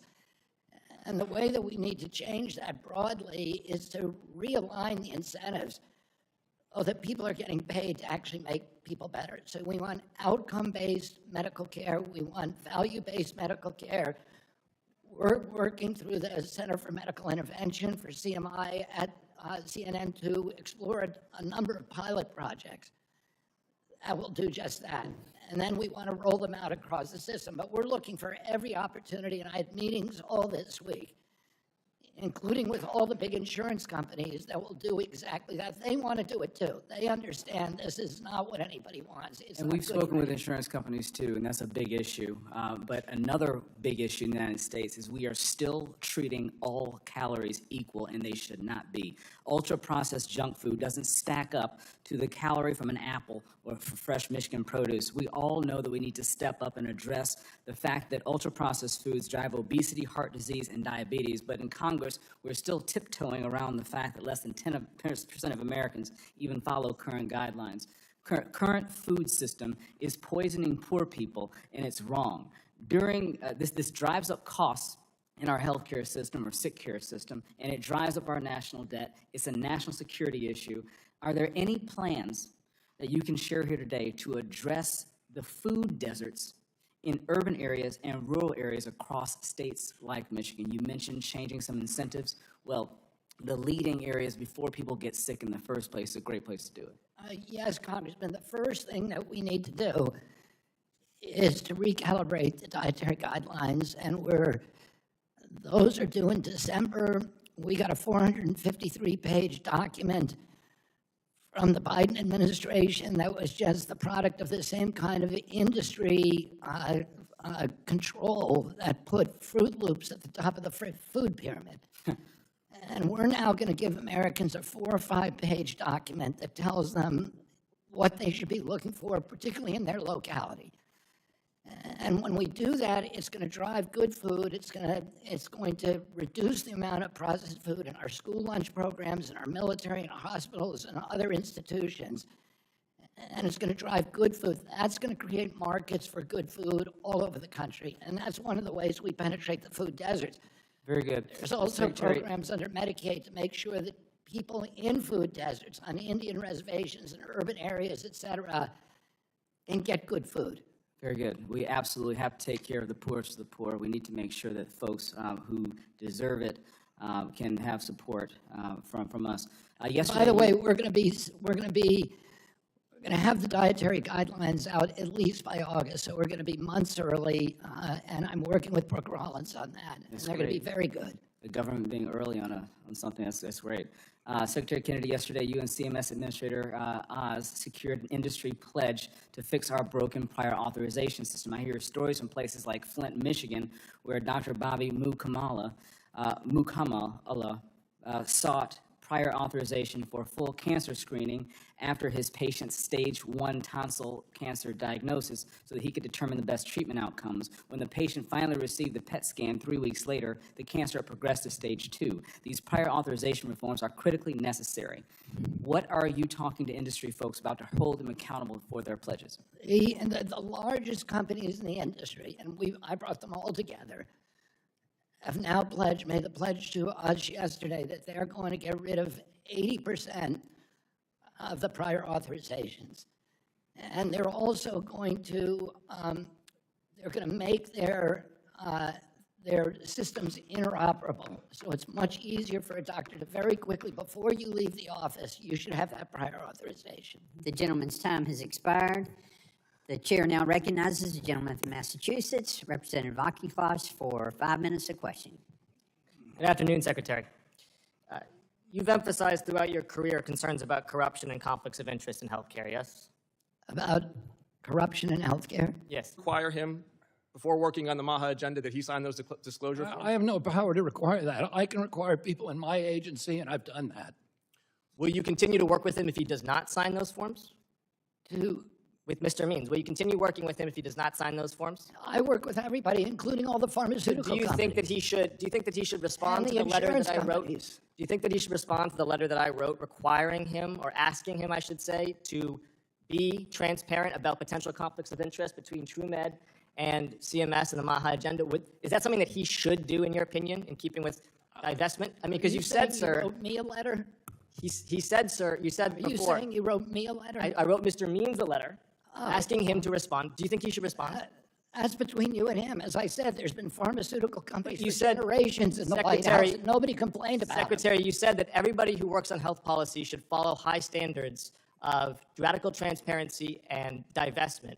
So I've asked him questions about whether he's done that. Should he, in keeping with what you just said at the top of this, should he be radically transparent? Let me ask you this. Have you accepted $400,000 from pharmaceutical companies? The reason you know that is because I have financial disclosure forms, and I'm asking him to submit the same thing. So should he do the same thing? Because when he doesn't, let's talk about what happened. Let's talk about Mr. Brad Smith. Should you be prevented from accepting money from pharmaceutical companies? Because it says here you've accepted $400,000. Mr. Kennedy, you asked Ms. Ocasio-Cortez, how did I do that when she talked about the higher rates given to the Medicare Advantage organizations? I actually have an answer for you. How did that happen? The answer is Mr. Brad Smith. So he was in charge of Doge Healthcare, and his biggest investors at his company, Main Street Health, are the Medicare Advantage organizations, the 5 biggest health insurance corporations in America. They're his investors. He owns this company. They own him. And while he was there, he set the rules and reimbursements for CMS to hook up his investors. So I'm going to answer the question that you asked Ms. Ocasio-Cortez. It is because of conflicts of interest. Do you think that CMS should continue to do business with Main Street Health under your watch? Is that radically transparent? Are you saying that we should cut Medicare Advantage? Do you think that Main Street Health should continue to do business with Medicare and Medicaid given the conflicts of interest? Are you saying we should cut Medicare Advantage? Mr. Kennedy, your dissembling and diversion distracts from the fact that you refuse to be radically transparent with either Mr. Means or Mr. Smith. I'm going to enter for the record now documents. You didn't give any money to United. Claims. Auchincloss oversight letters to Means and the Board of TrueMed and Main Street. Without objection, the gentleman's time has expired. The chair now recognizes the gentleman from California, Mr. Obernolte, for 5 minutes of questioning. Well, thank you very much, Mr. Chairman. Mr. Secretary, thank you for being here. I particularly appreciate your enthusiasm for using artificial intelligence to enhance productivity at HHS. I think in your testimony you said the AI revolution has arrived, and we would agree with you. I was the chairman of the House Artificial Intelligence Task Force last year, and we produced a report in December that had a whole chapter on healthcare because we believe that there is no industry in the United States that's going to be more radically transformed by AI than healthcare. You also testified about the healthcare cost challenges that we're facing in this country, the fact that we spend between 2 and 3 times per capita what other developed countries do, and we achieve worse healthcare outcomes. And I think you and I share a belief that AI can help with that. So I'm delighted that you are applying AI to make HHS more efficient. I think you testified you're using it to expedite drug approvals, which is wonderful.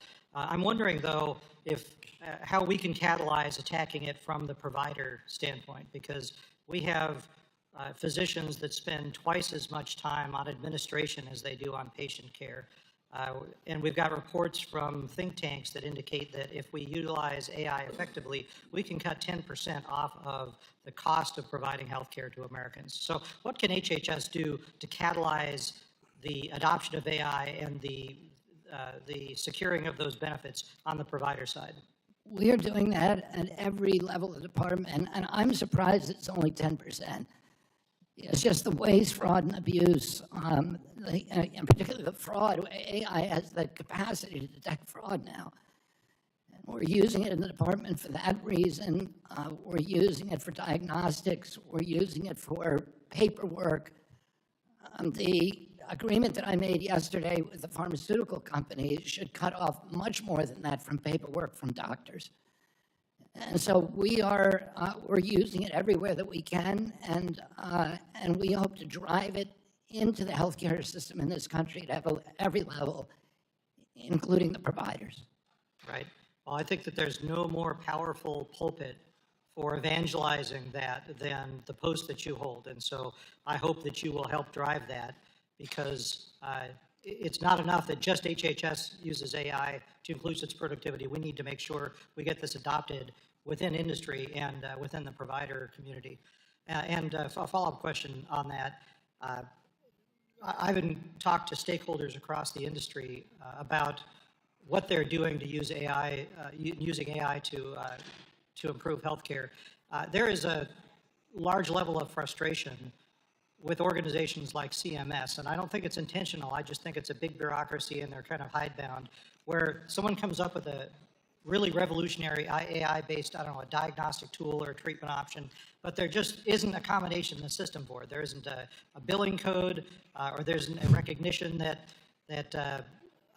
these can lead to cost savings. So, you know, we want to be good stewards of taxpayer money as well, but how can we change the rules to make sure that we're saving the money that we should be saving with AI? We need people at Medicare, at Medicaid, and at CMS, a leadership that is absolutely committed to this transformation. And we have that today. We have Dr. Oz, we have Chris Klump, and who came out of the tech arena and is now using his knowledge to transform what we do there. People send me every day of the week. People are sending me innovative ideas that sound wonderful, and we have a way to screen those now. I send them over to Chris Klump. I send them over to Clark Miner. We brought people in just to do AI and that kind of transformation. And those ideas are being explored one at a time, and the ones that work are being innovated, are being introduced and integrated into our system. So we're doing that today. You're going to see major changes over the next 4 years. Right. Well, I'm very happy to hear that. I think it's going to require a partnership between the executive branch and us here in the legislative branch to make that possible. And if you haven't read the health section of our task force report, I'd encourage you to peruse that, because we're going to need to work together to get this done. But thank you very much for your testimony. Thank you, Congressman. The gentleman yields. The chair now recognizes the gentleman from Louisiana, Representative Carter, for 5 minutes of questioning. Thank you, Mr. Chairman. Secretary Kennedy, I want to ask you about how the department is gutting our federal investment in prevention and treatment of HIV. I'm perplexed why in April your administration shuttered nearly every unit in the CDC's Division of HIV Prevention and reassigned CDC's top HIV official, Dr. Jonathan Merman. Given that CDC has historically been the cornerstone of domestic HIV prevention efforts, do you know the percentage of all federal? Vous en pensez quoi alors de ces boîtiers mirrorless? Il a dit j'aime pas du tout. Il a dit je sais pas ce que vous faites. Il a dit un, je trouvais ça drôle. Il a dit deux, je savais. Il a dit en fait c'est très bizarre. On vous voit viser tout le temps et puis un bruit.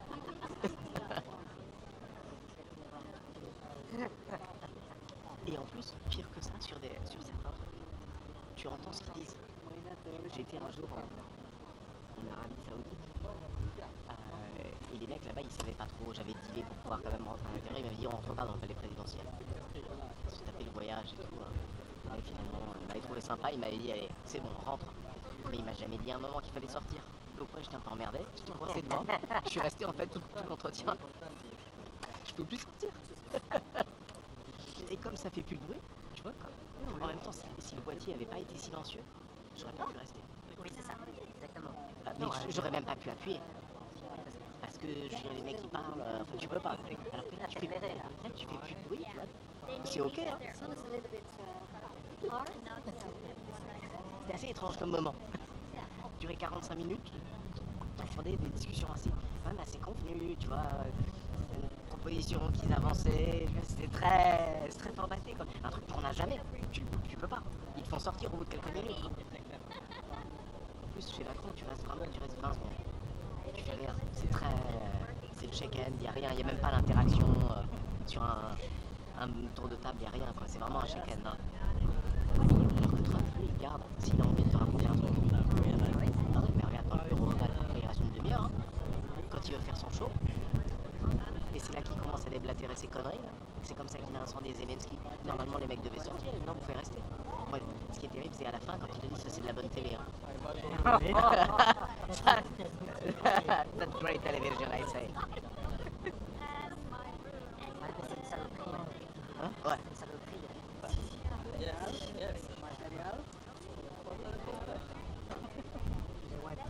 Et j'aimais bien là quand le cessez-le-feu par assez a été respecté, il a dit tout de suite, they don't know what the fuck they are doing. Tu vois quoi?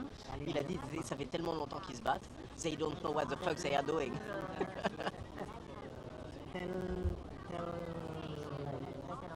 Tell Rob to speak to Jay. And see, in my opinion, yeah, it should be cool.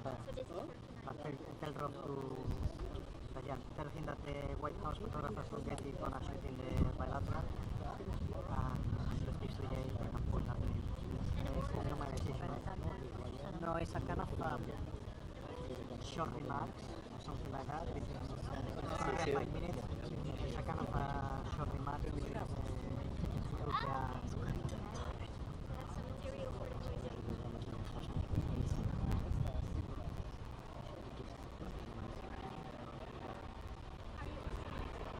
which bilateral? No, there's no way to confirmation if the White House wants to have it, so I want to put it anyone wants to have it. The one in the yeah, but basically they were saying that one of the poor positions was between Bloomberg and Getty, we're not going to cover, so the police thing or whoever wanted to. Si on est bien encore toujours de ça. One shot.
Ça va pas marcher, ça. Tu vas regarder ça, là.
Lullen van hij komt nergens in beeld.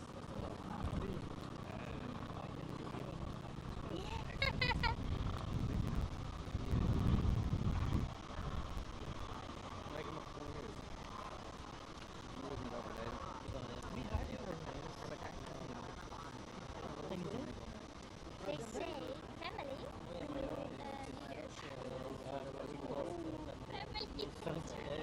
Chiude? Chiude? Probiamo di sottofarla. Anche io. I've heard that it's here. So easy. And then apparently it's really So they take this away, something like this, or they can I'm not sure if that's true.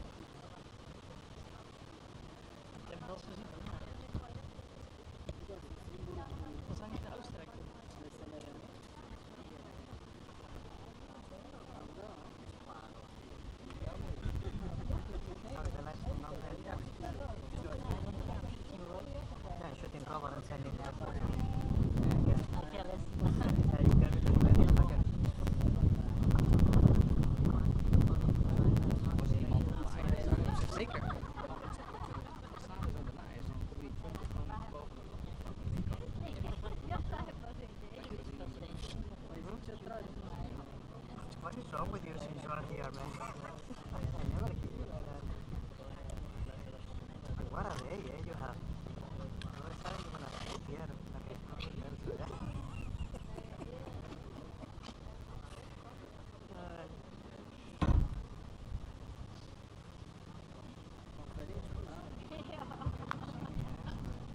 you wanna be hiding from your mom?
Oh,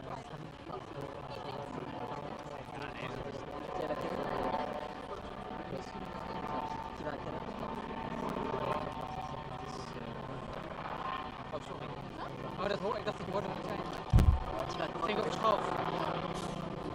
Dat niet te spannend is de foto van de avond. On est à Yves, on est ensemble dans les Ja, dat hoorde ik. Ja, als iedereen dat zo gaat doen. Ja. Le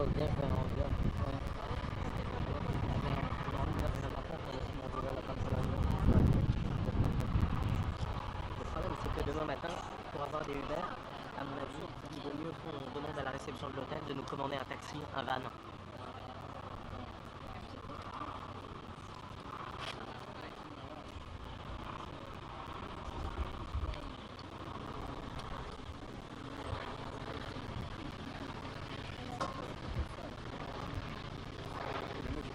Kijk, dit is zeg maar veel meer bewijs.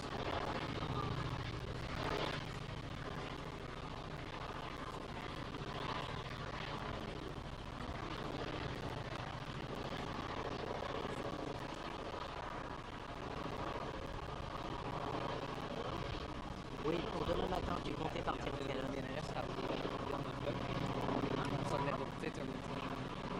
À quelle heure? Ouais.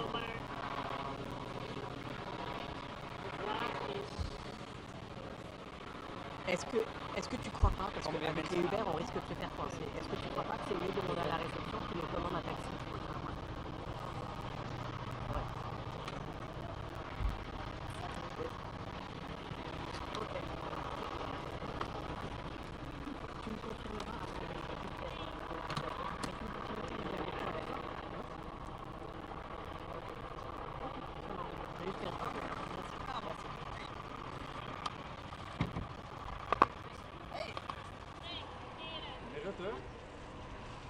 Goedenavond.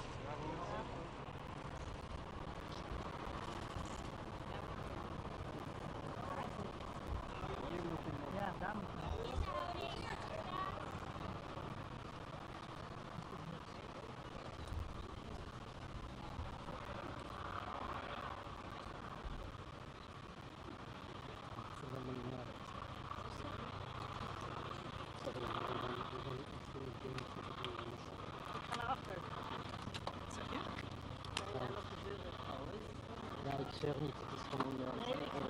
Dat weet ik, maar ja, voilà. dat hebben we nu 6 keer gezegd, toch? Die kan ook van naar voren gaan.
When you are bored, you don't get a time and you get burned directly.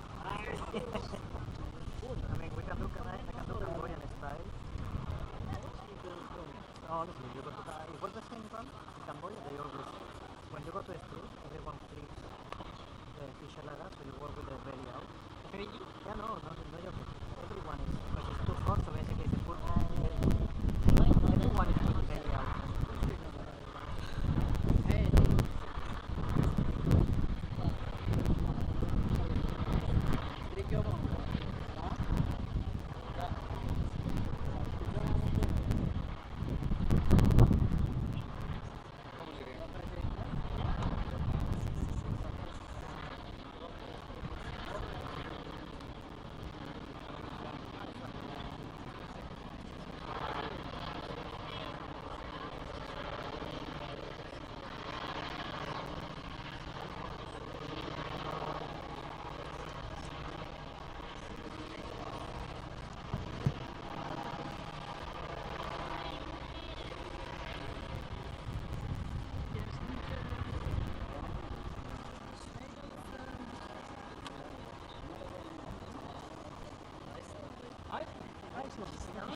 We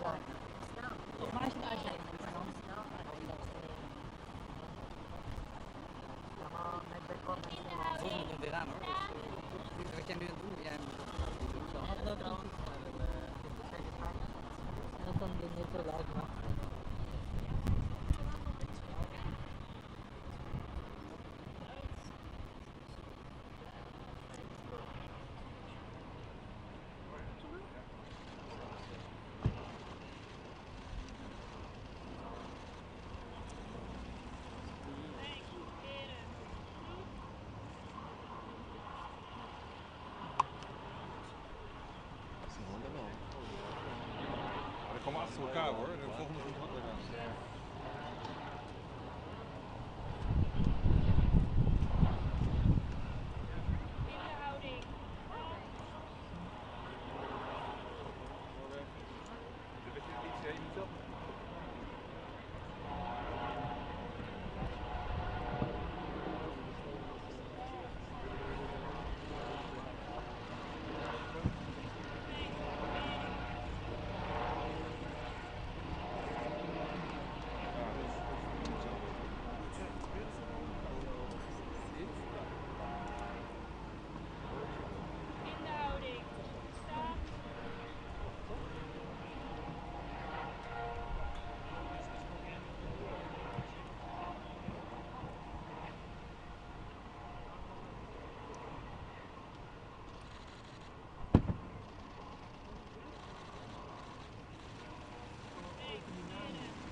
Yeah, because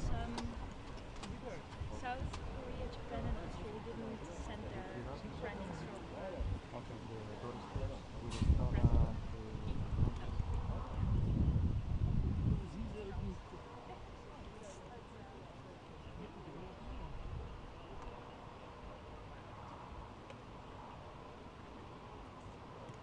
No, 11. 9:30. Ah, you mean in Brussels? 9:30. So we need to be there like about 7:30. 9:30. 10:30 they will leave for the round table. 9 o'clock. Okay. Again, it's the only way up. On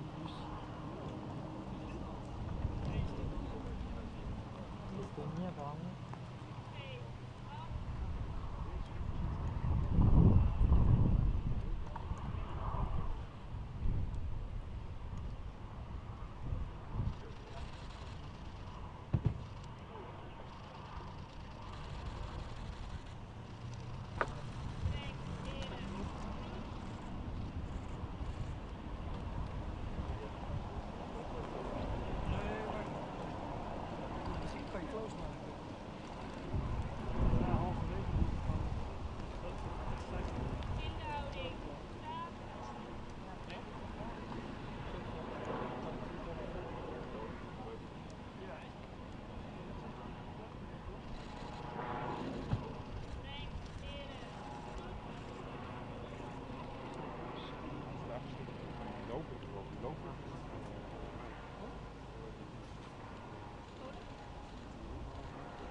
Hein?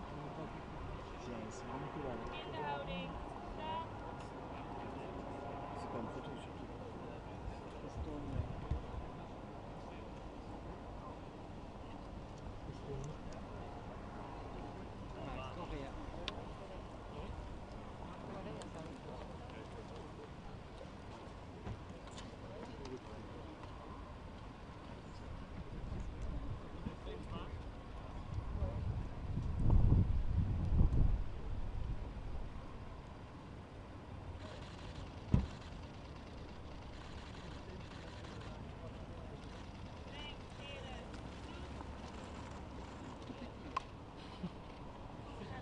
La tête dans le parcours, tu vas de l'autre côté. Vooral niet, hè. Dat is een remote en zo.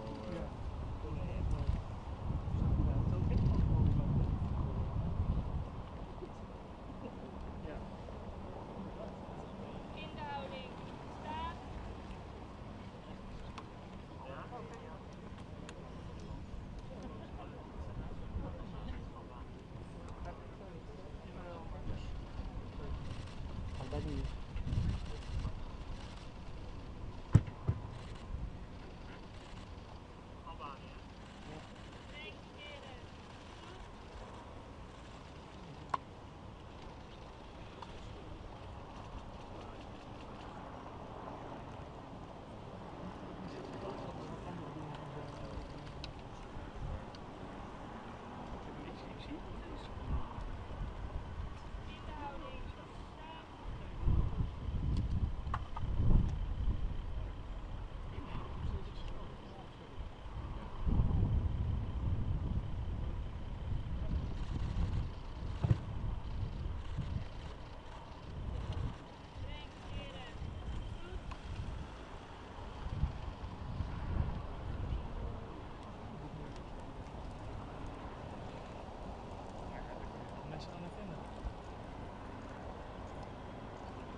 Who lost his badge? Is that true?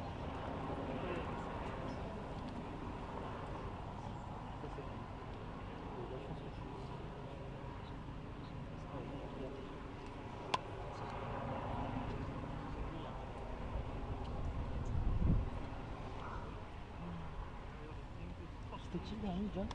Si. C'est le dernier qui est passé là. Je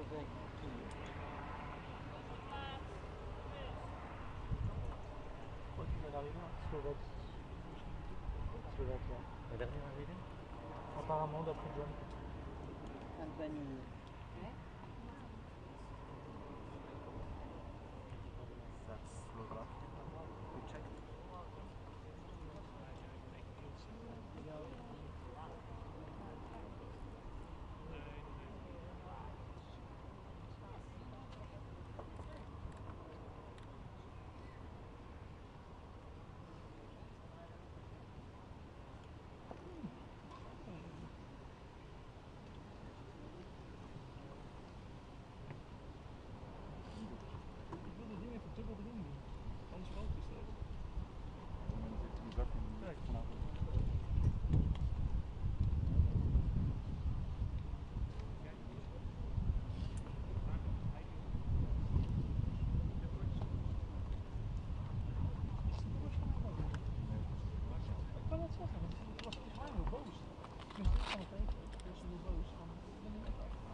if you want to be at 10:30 for a round table, you can wait.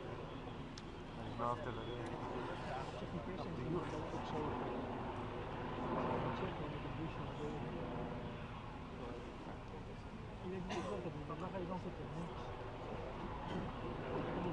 Ja, ik heb hier al afgewerkt.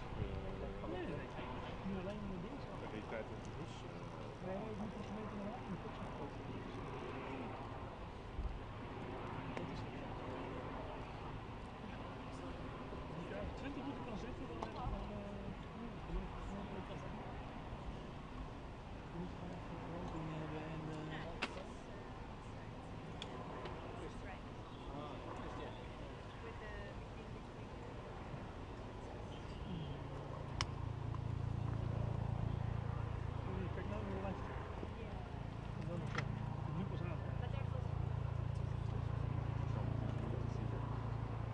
Ik heb het één keer gereden op een golfnaam weer, dus met twee snelheden. Dus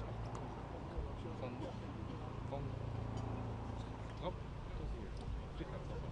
Ja, dus hij gaat nog sneller. Ja. Stap alleen je ook naar de rand. Dus zit ik er ergens.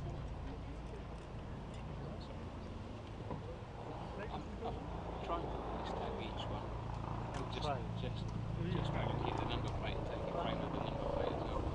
So they identify the Australian one. I didn't know they were Deputy Prime Minister would be It takes them more time, it's okay. Yeah. I mean, it's not super urgent.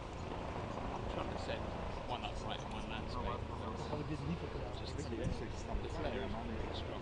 It's really strong. I've got something wide, you know. Yeah. And not wide as to try and get something on the steps, but unless they turn it on those steps, but I just hope that they do. Yeah, no, you know.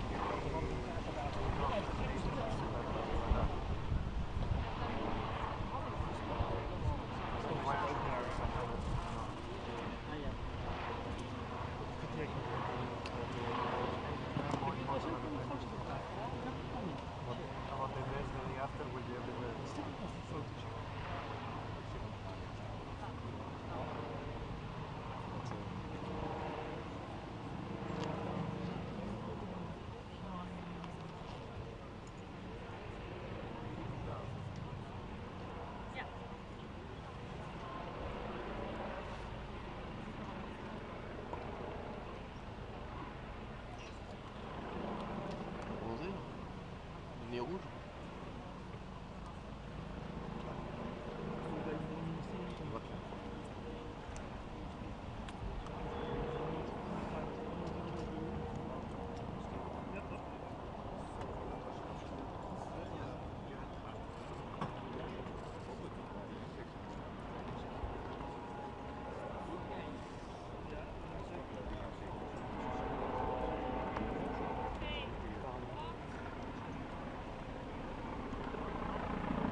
c'est Roumania. Roumania.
Proche des importants.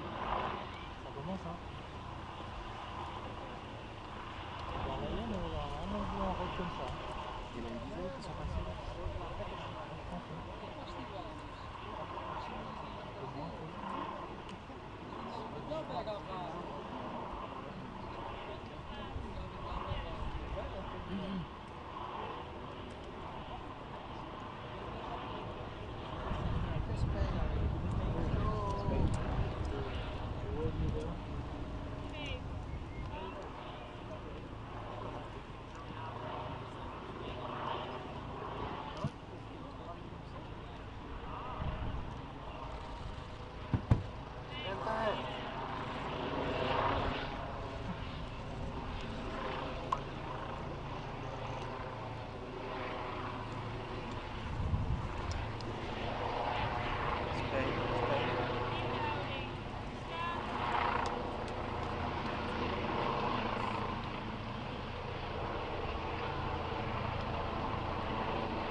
Bon là c'est pas ici.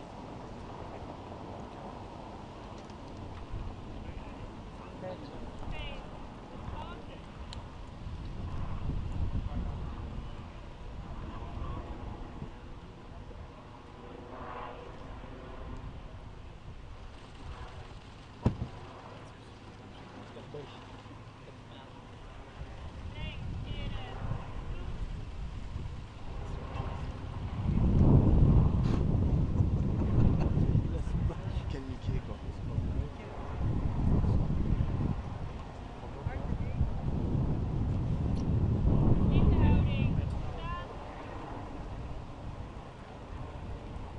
Les pas rentrés sont pas adultes.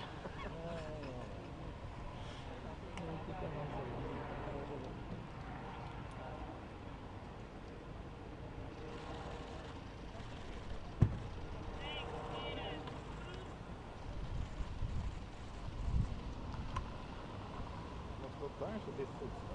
Hier. Het was daar, ja. Uitzag die auto is verschrikkelijk. Dat die gasten niet meer daar zitten. Ja, maar dan zie je alleen maar tegen... Ja, maar kijk. Kijk eens.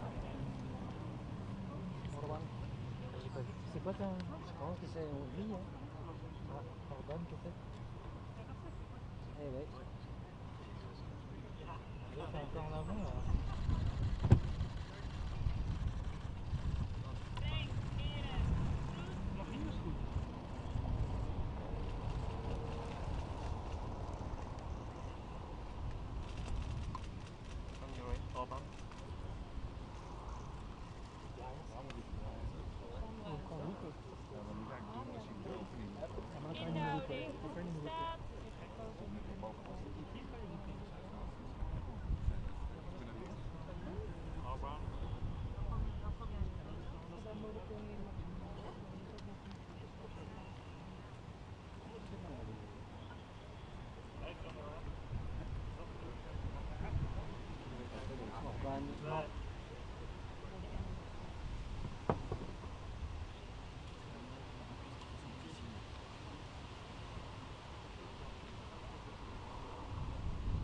organisé pareil ou pas du tout? Non.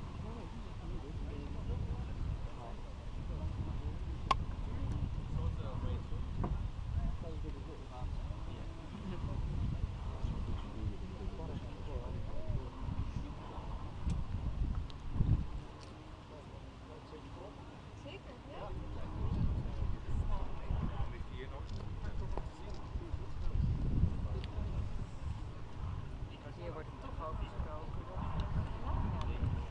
Oh ja? Ja.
Wait just a second.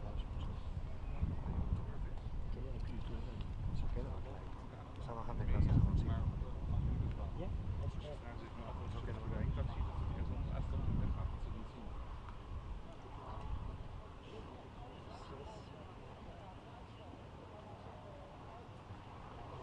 You can reverse those a little bit. They are tweaking it a little bit. Okay, so it's I think so. They are cutting, I'm not shooting vertical, so they are putting patterns. But it's fine, no? Yeah. I haven't seen that. Toby? It's over with the sun. The sun is over. Almost. Yeah? 5 minutes. Then the sun is down. Yeah, so for that one it's almost. Yeah, that's true. You're right.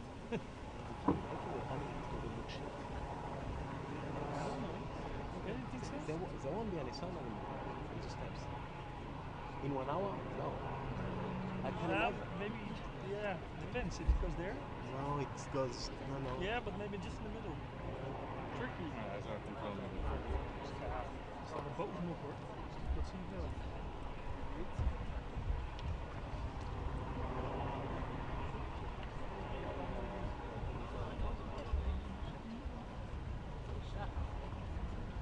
Toby? Toby?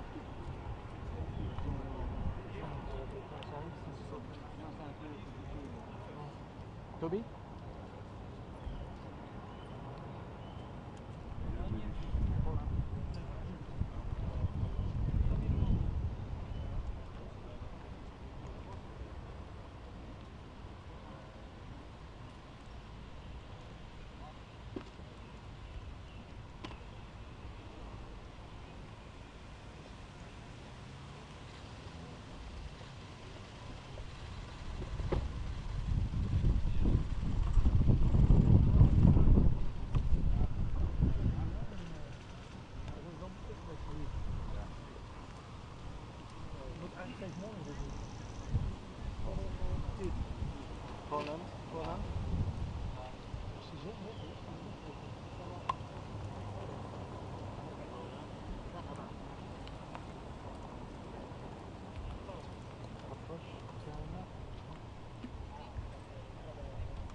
I was looking at the car, it said CA, and then I was like,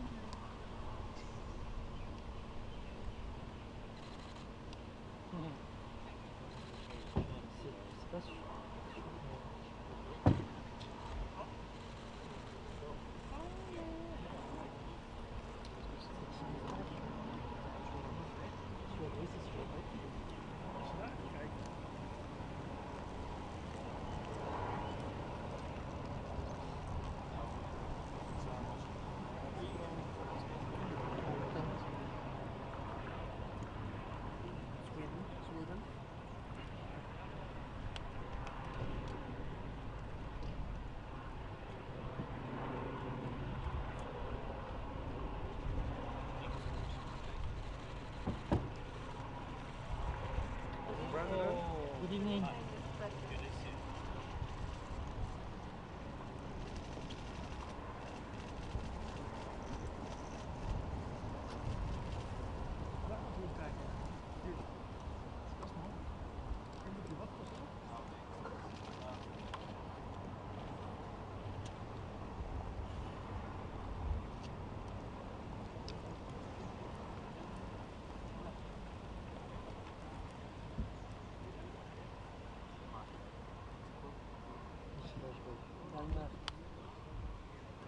Dan mag het dan.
Trump of Macron, sorry man.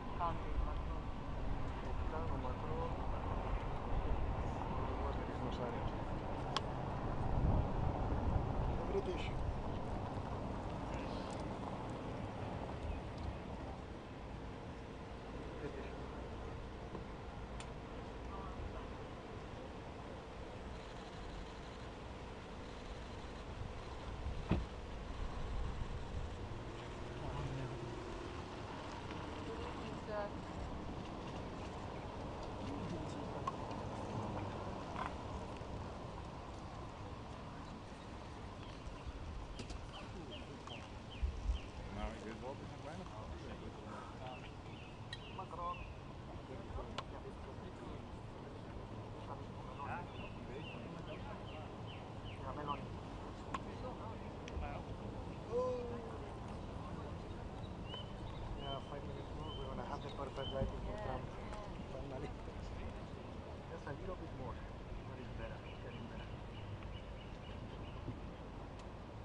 have Melania.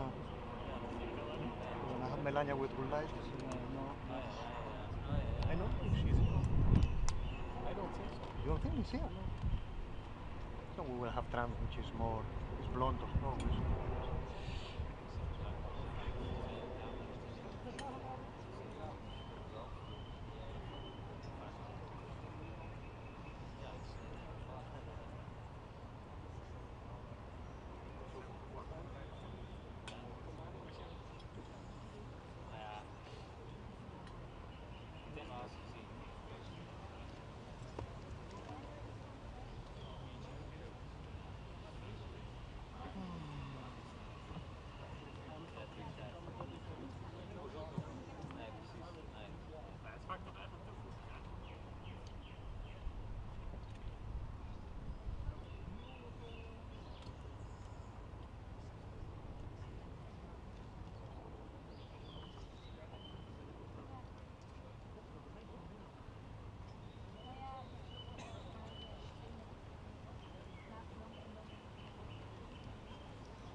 Ja, dat ook niet. Ja. Ja. Maar ik zou niet een hele politiek aan houden. Ja, maar dat is ja. Dat zou ik doen hoor, dat is echt leuk.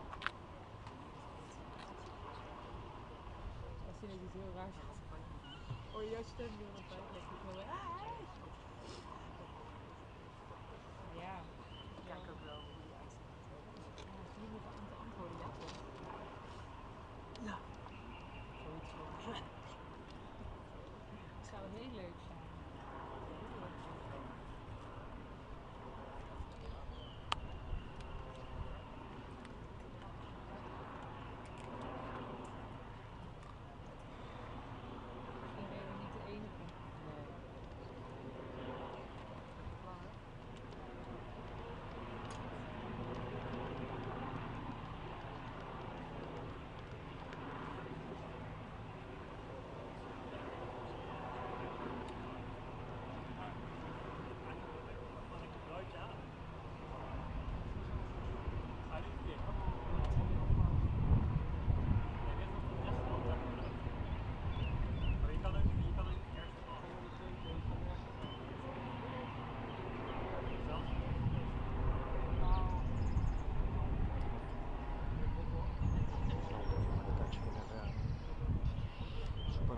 Some trips.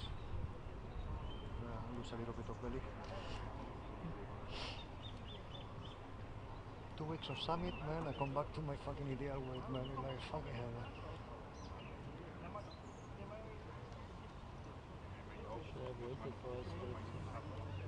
We should have sent a message on the group as Alina, can you send me a plate? Can you leave a little bit of food with the poor car for tomorrow, please? She will be so happy. She's gonna hate us.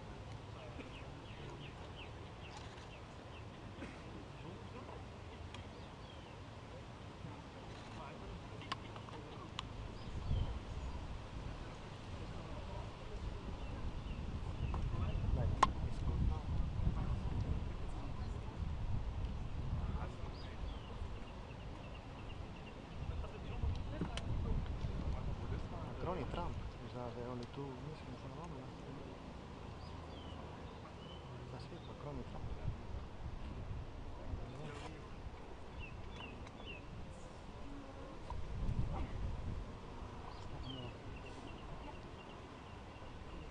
Two chairs over there, they are discussing. Macron is always the last one. It's always like this. It's insane.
C'est pas vraiment serré, ça. Ouais, ça veut dire, il n'y a pas grand monde. Je m'attendais à ce qu'il y ait des gens qui viennent des gens, des délégations. Alors il y a eu ce qui est paralysé, mais ils vont pas se mettre là.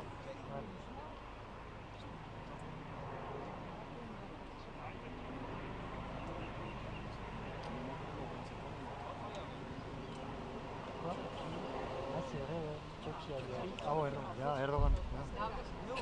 The three big ones. Turkey, yeah, Erdogan, Macron and Trump. Oh ja, mooi zo. Ja, ik zou hem zo wel even sturen, ja? Oh ja, thanks, ja. Oh, dat was het beste. Ja, daar gaan we bij, ja. And Japan didn't arrive either. No? Japan also. No, Japan didn't come.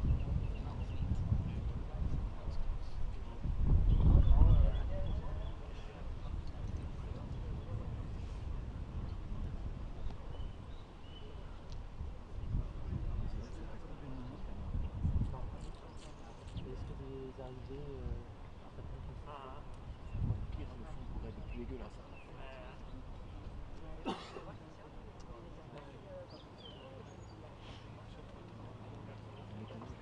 regarde pas dans notre direction. il faut lui faire un délivré au stade direct.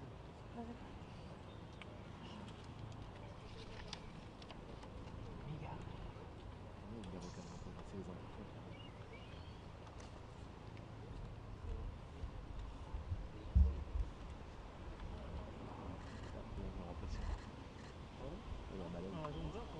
Ja.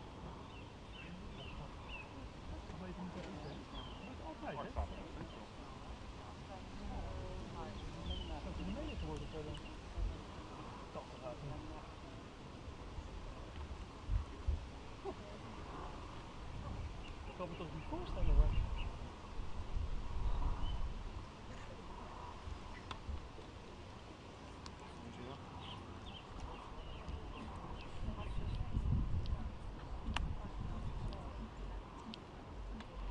Ster.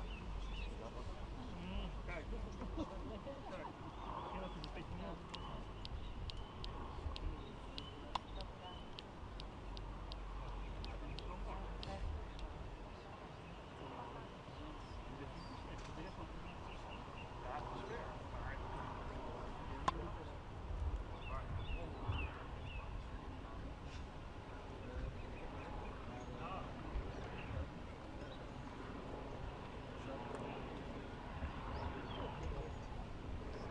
Loopt wel uit. Dat zou vast. We waren nu al klaar geweest. 10 voor 8 was 5 fotometer. Nee, 5 voor 8. 5 over 8. Van Trump. Trump. Nee, dat loopt uit. Dat loopt uit. Dat was de bedoeling. 5 over 8. De ene beeld zie ik 10 voor 8. Het loopt nu al 10 minuten uit. Zeg maar. Ja, maar het liep sowieso al uit dan blijkbaar. Nee, maar 10 voor. Nee, maar net in de bus. 5 over 8. 5 over 8. Ja, dat liep dan sowieso al goed. De buschauffeurs die naar zee zetten, de buschauffeurs, zoals is dat ook letterlijk. Die zijn ook niet. Die zitten echt niet. We moeten nog helemaal weg. S'ils ont un peu de retard, parce qu'à mon avis ils auront. Maar waarom moet hij weg? Je pense qu'il vaut mieux qu'il y en ait plus. Dus natuurlijk wel paleis blijven maken. Ja. Oké. Sur la moitié, tu veux faire ça? Non, à la vitesse à laquelle ça avance. Là, dans 40 minutes, j'en ai. Niemand. Alleen EP maakt dat. Oh, EP. Alleen Remco is er binnen. Die moet binnen. Peter die Jong doet dit. Heel goed. Iemand die ik niet ken. Een hele Hartman.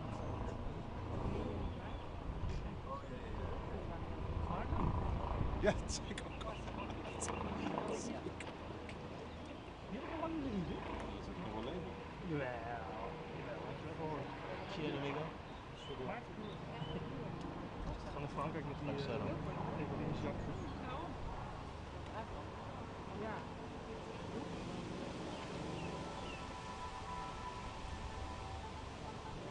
Een remetteur de prix.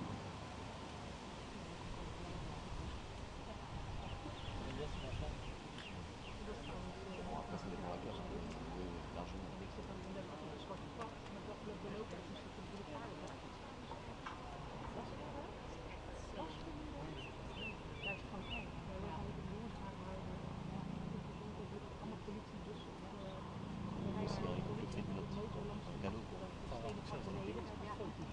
Ça coûte pas le prix d'un R1 quoi.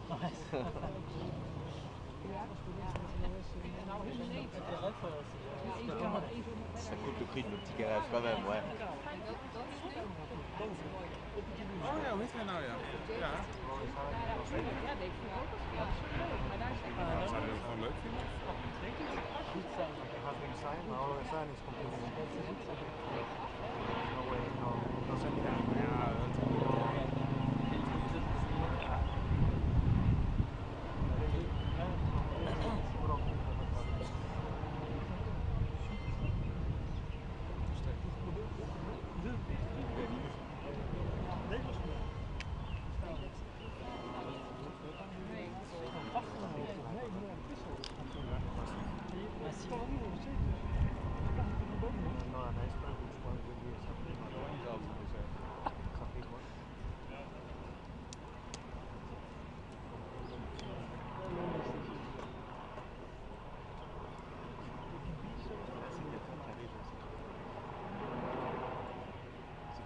Seul, parce qu'ils n'ouvrent pas la deuxième porte.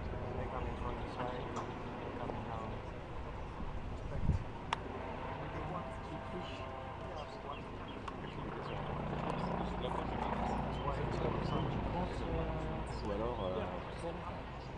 alors ils mettent deux équipes maintenant. Ouais, c'est ça. C'est pas.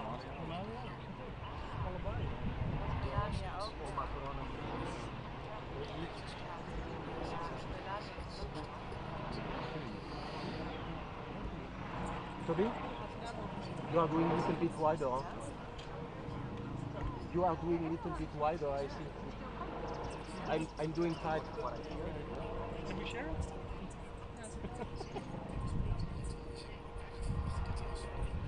You work for the same. Which one? Oh, right.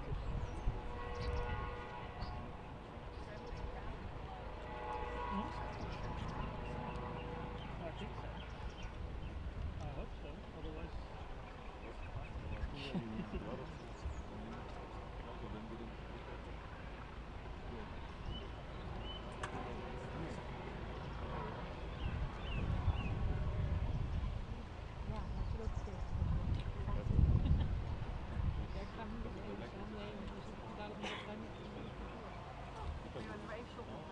Ja, nee, dat ga ik niet redden. Nee, dat ga ik echt niet. Nee. Maar mijn vrouw is dan dingen. Ja, dat wel.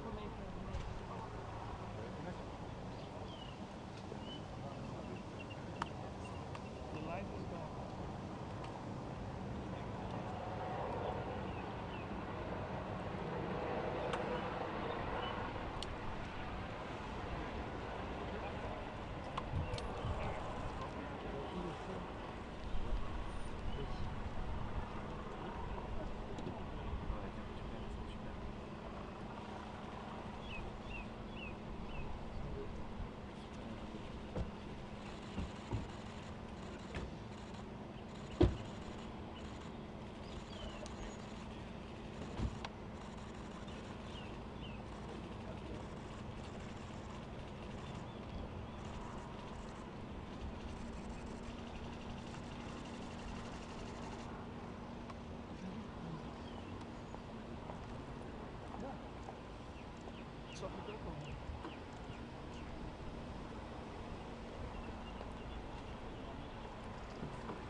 Dat gaan we eens op.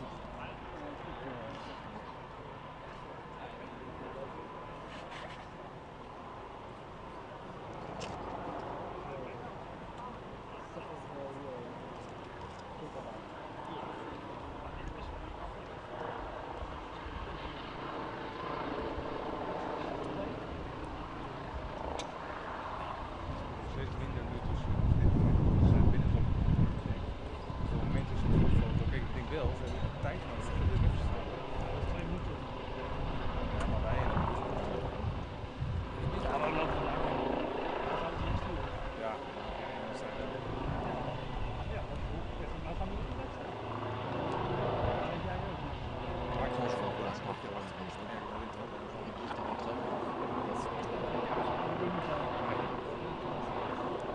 Ook niks. Ik denk dat wij ook niet Nee, dat denk ik. Trump hier is, dan zitten we nog 15 minuten hier. Ja, En dan lopen we wordt daar. frustrerend. Kijk, ik weet nu al, jij gaat de foto niet meer. Nee, dat weet ik. Dat is niet de foto niet. Dus ik wil er echt wel eens zien. Ik kan niet meteen weg. Ik zou maar allereerst weer gaan zoeken of afgelopen jaar op 6 uur Ik red wel iets in ons foto's.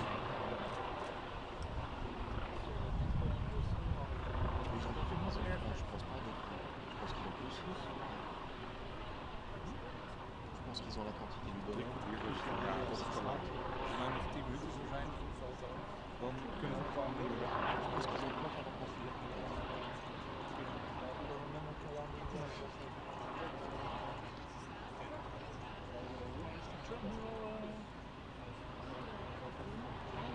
Macron is ook goed? Nog niet? Nee.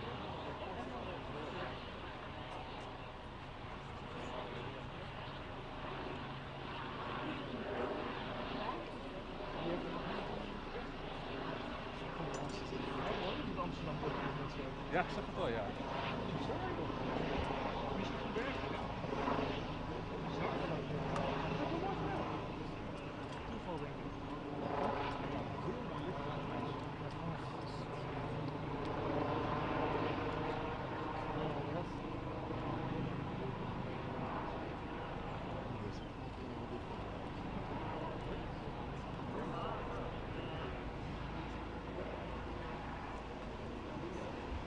Ja, then the camera.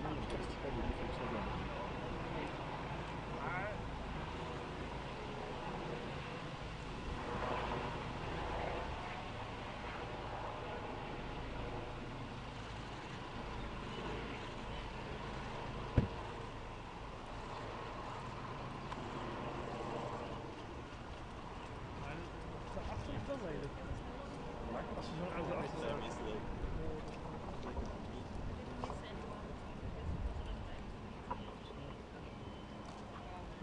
ja, het is mooi.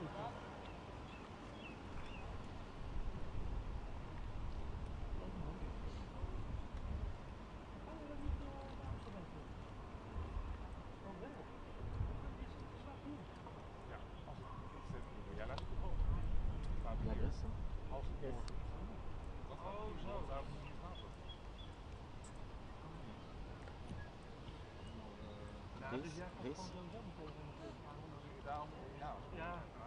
Dat was sowieso. Ja, ik wil het liefst echt wel zeggen, maar ik denk dat we het niet goed doen. Kan je hier het hoek uit? Poule français. C'est une poule. Partagée. Oh, camera Pour tout le monde là. Dat mis ik wel. Zo uitzoeken. Je tourne tout autour de tes si t'es pas, ceux qui sont pas dedans, apparemment on y est. Si t'es pas dedans, je pense que ça va rien du tout.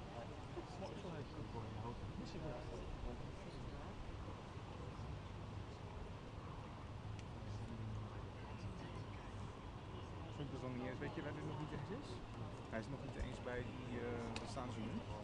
Dat van over De La Paz, over de rivier. Daar moet hij nog voorbij komen, staat hier. Dat wil je eens. Heel bizar. Zie je, ze zijn niet op begonnen, dus ik denk dat het echt heel goed gaat worden. Ja, dat is niks. Als je een foto kan maken, moet alleen pissen. Nou, dat maakt het. Ja, ik wil wel. Dat is toch die 15 jaar bespeeld hier. Nee, ik had ervoor moeten pissen. Daarvoor, dan nog, stel dat in het eerste geval, stel dat een kwartier, 20 minuten, en dat is het half dat niet. lijn staan, dus die... Kijk, wel mooi. Beter dan dit van half. Ja, ja, leuk. Nee, dat is hier ook een zaak.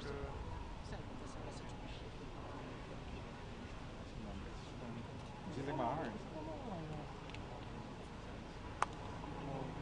Waar zie je dat allemaal?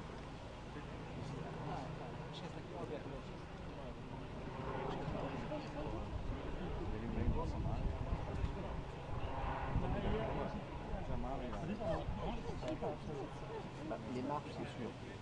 Mais après, je peux pas faire du général.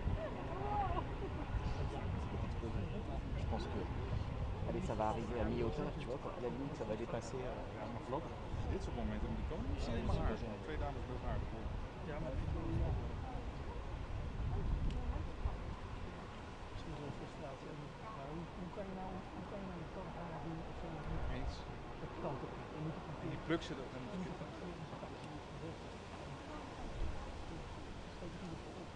Ja, het is ook wel lastig. Dat geeft ook wel toe. En dat met dat? Heel erg uit. Heel erg. On n'en fait jamais des ronds. Ja, maar die reddingsprijs hebben we waarschijnlijk niet. Dat zeg ik.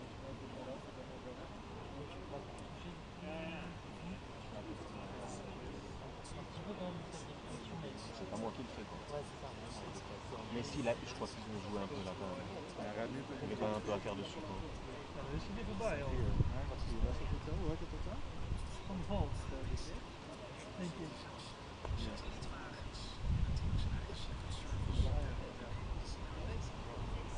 Hij is nog niet. Ik denk dat het zijn tempo. Hij gaat ook niet vrij hard. En je hebt natuurlijk daar Zie je, ze zijn nog bij 4. Ja, maar dat is waar het kantoor. Dat is natuurlijk man. Die vind ik goed. Toch wel de volgende. Die vind ik goed. Dat kan je niet luisteren. Maar ik denk wel dat de A4 zit. Ja, want er moet wel die A4 zijn nog zo. Moet die pakken. Maar ik denk dat hij hier. Ik denk dat hij hier. 25. Dat is een pas. Nu zijn wij. Huh?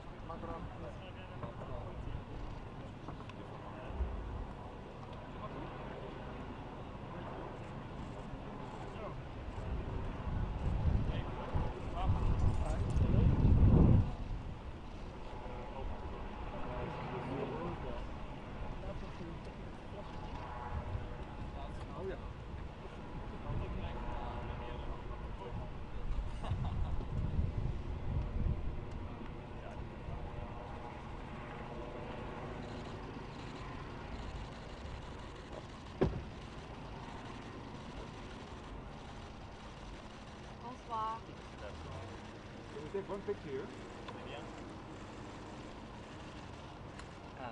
Mr. President, over here, please. This is Macron. Thank you. Thank you. That's it.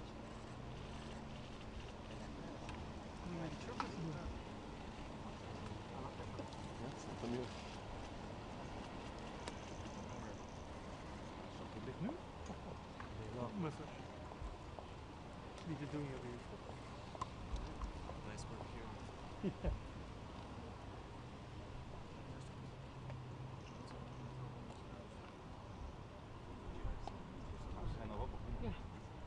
Ja, maar kijk, ik denk dat de bovenkant is verlicht, maar ik denk dat juist dan de hele trap in de schaduw staat. We kwamen lekker uit het hotel de zin. De trap helemaal in de schaduw. Ja. Nee, maar het is wel een soort knop. Nee, ik ben niet uitgebleven. Ik dacht even, Nee, dat het is inderdaad heel naar die maar de hele trap is straks misschien ook een heel beeld in je geest. Oh, oké. Oh ja, ja. Maak hem op groot hoek en dan zie je dus dat beeld wel. Maak hem zo. Zo'n kleine schaduw. Dus dat is goed. Hele week lang. Maar die niet op harde. Nee, omdat ik denk het gaat best snel. Kijk hoe snel het gaat. En over een half uurtje dan is die trap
Europe, yeah? If we come with a cup, Good bet. make NATO great again. Would be good actually. You cup, and he will do like that to the players again. Ik denk dat gewoon met de arm moet doen. Ze laten de arm hier hebben, denk ik.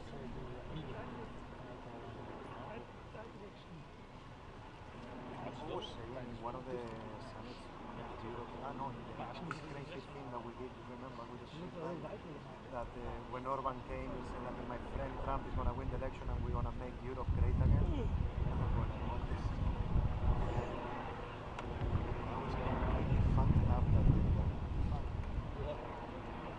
That was insane.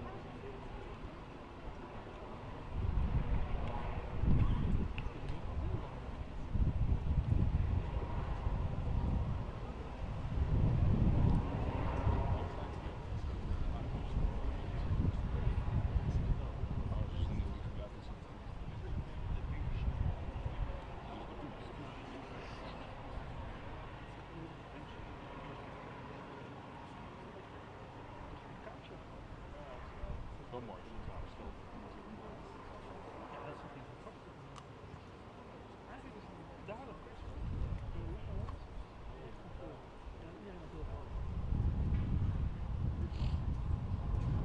Sowieso dat het is. Zie je dat we daar wat? Maar wat gaat er dan?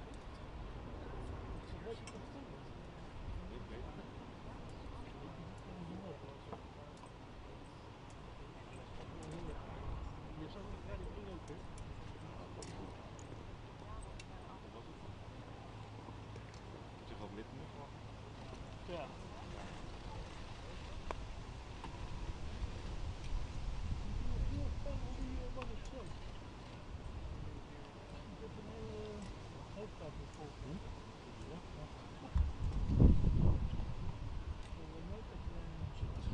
Pour l'arrivée du patron. Is er van de RVD hier naar binnen? Ja, zij is er. De andere projectleiders die binnen. Wat is hier ook?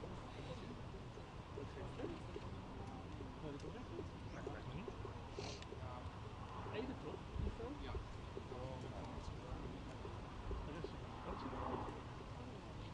Ik zal ook wel vinden. Comment ça, il est pour la lumière là?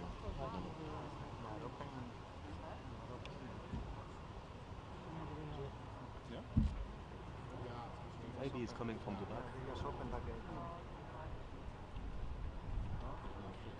It was closed, the gate.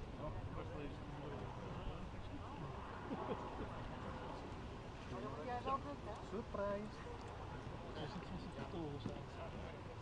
Ja, maar iets meer, want ze willen gewoon niet in de buurt gaan. Some more. No, it's pour lui là.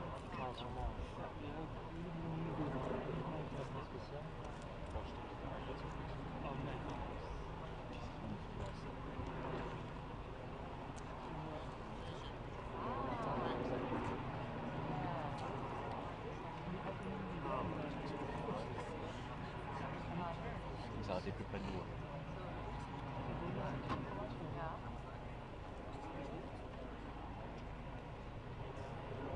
Part on the red carpet, so he doesn't.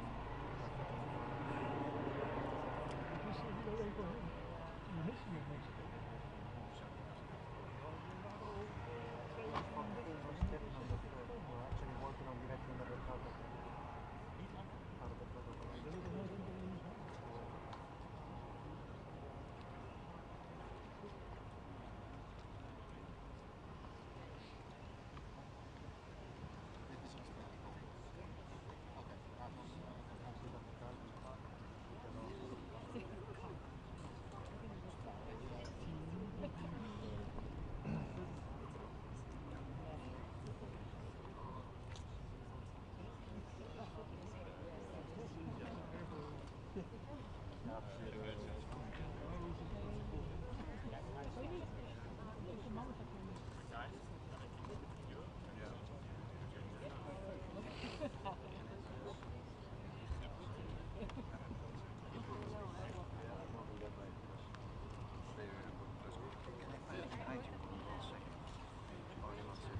Where are you going to stand?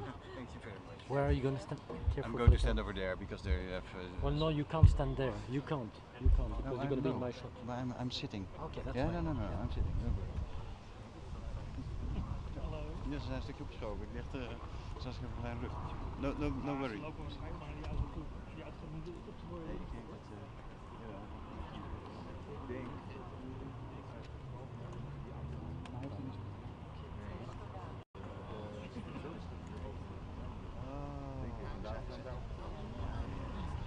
Die auto wil daar nog van kloppen. Ja, dat is goed. Ja.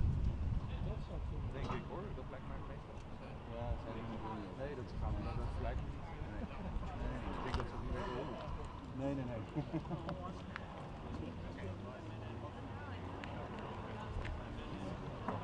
Een demi-heure de retard, hoor.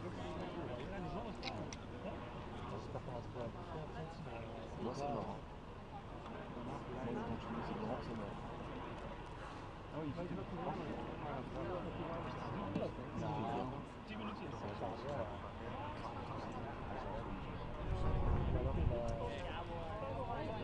La cigare. Vraag over de cigare. Als je nog aan de touchen. Ja, ik vind het wel leuk.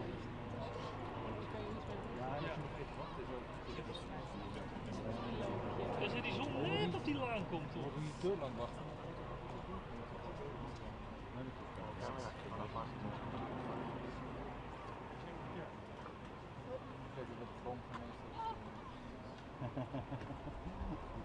Ja, dat is een groepswerk van misschien ook niet op.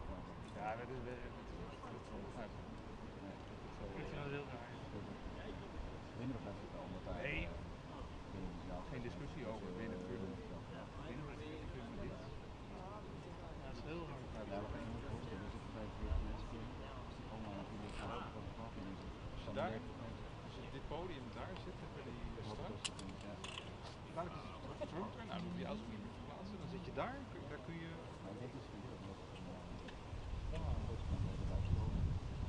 Nee, alleen niet op staan. Maar dan zou je iedereen moeten zeggen geen foto. Dat is op Nederlands. Ja. Maak je ook bij de boeddhisten is dat gesproken maak je.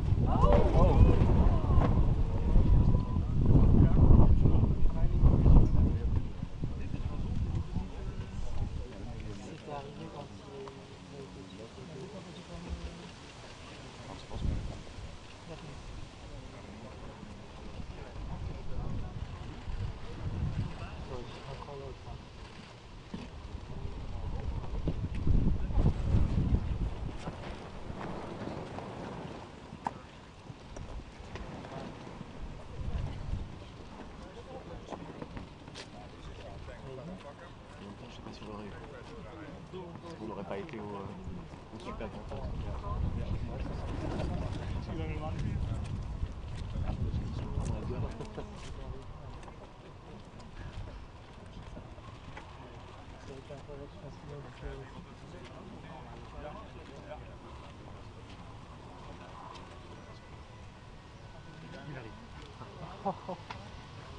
Putain, ce mec il passe à travers les filets. Ouais. C'est incroyable. Il tient avec leurs pieds. Il évite la gamme. Antonio! Kijk, Antonio! Ja, de bijna zo. Ja, de ene kant betekent Ah bon, ils vont être bons. Maintenant, ils vont tenir avec leurs pieds, c'est sûr. Ouais, ça serait vraiment super. Parce que là, ils sont vraiment au mauvais endroit. Ouais. Ils sont vraiment au mauvais endroit. Ici, il reste. Ils vont rester, c'est sûr.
je weg natuurlijk.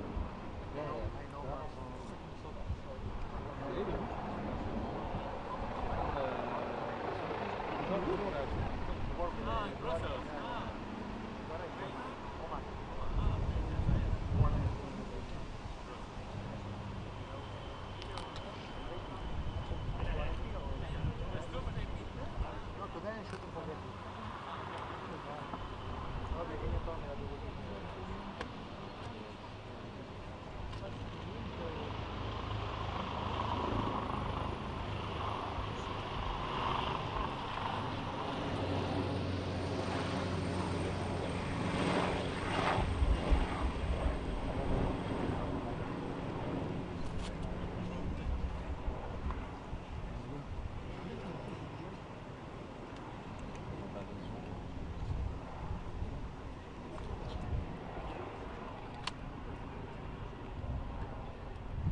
At least, but for the general view, it's not that great.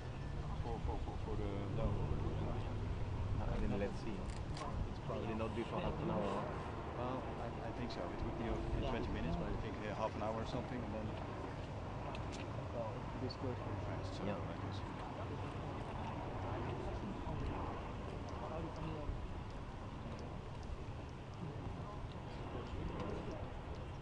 Ça peut être joli ce film. Pas pour ta photo de famille.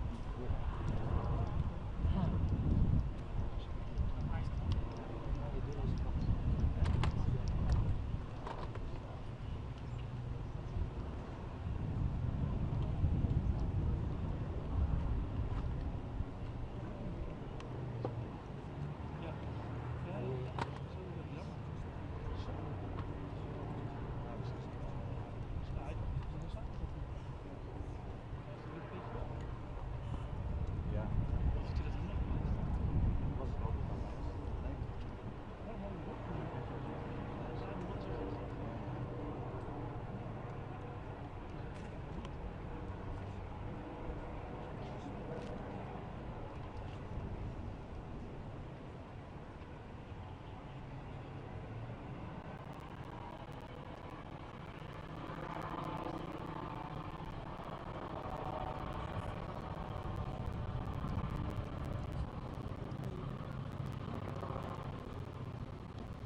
Yeah, don't worry, yeah.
Sans nul doute. Mais c'est ce qui sont très plus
Absolutely. Yeah, okay. Give me 1 sec, please. Yeah. We moesten er een behoorlijke tijd voor wachten, maar toen kwam hij ook met veel vertoon hier aan bij het bedrijfshuis.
Ladies and gentlemen, after 80 years of war, peace was agreed.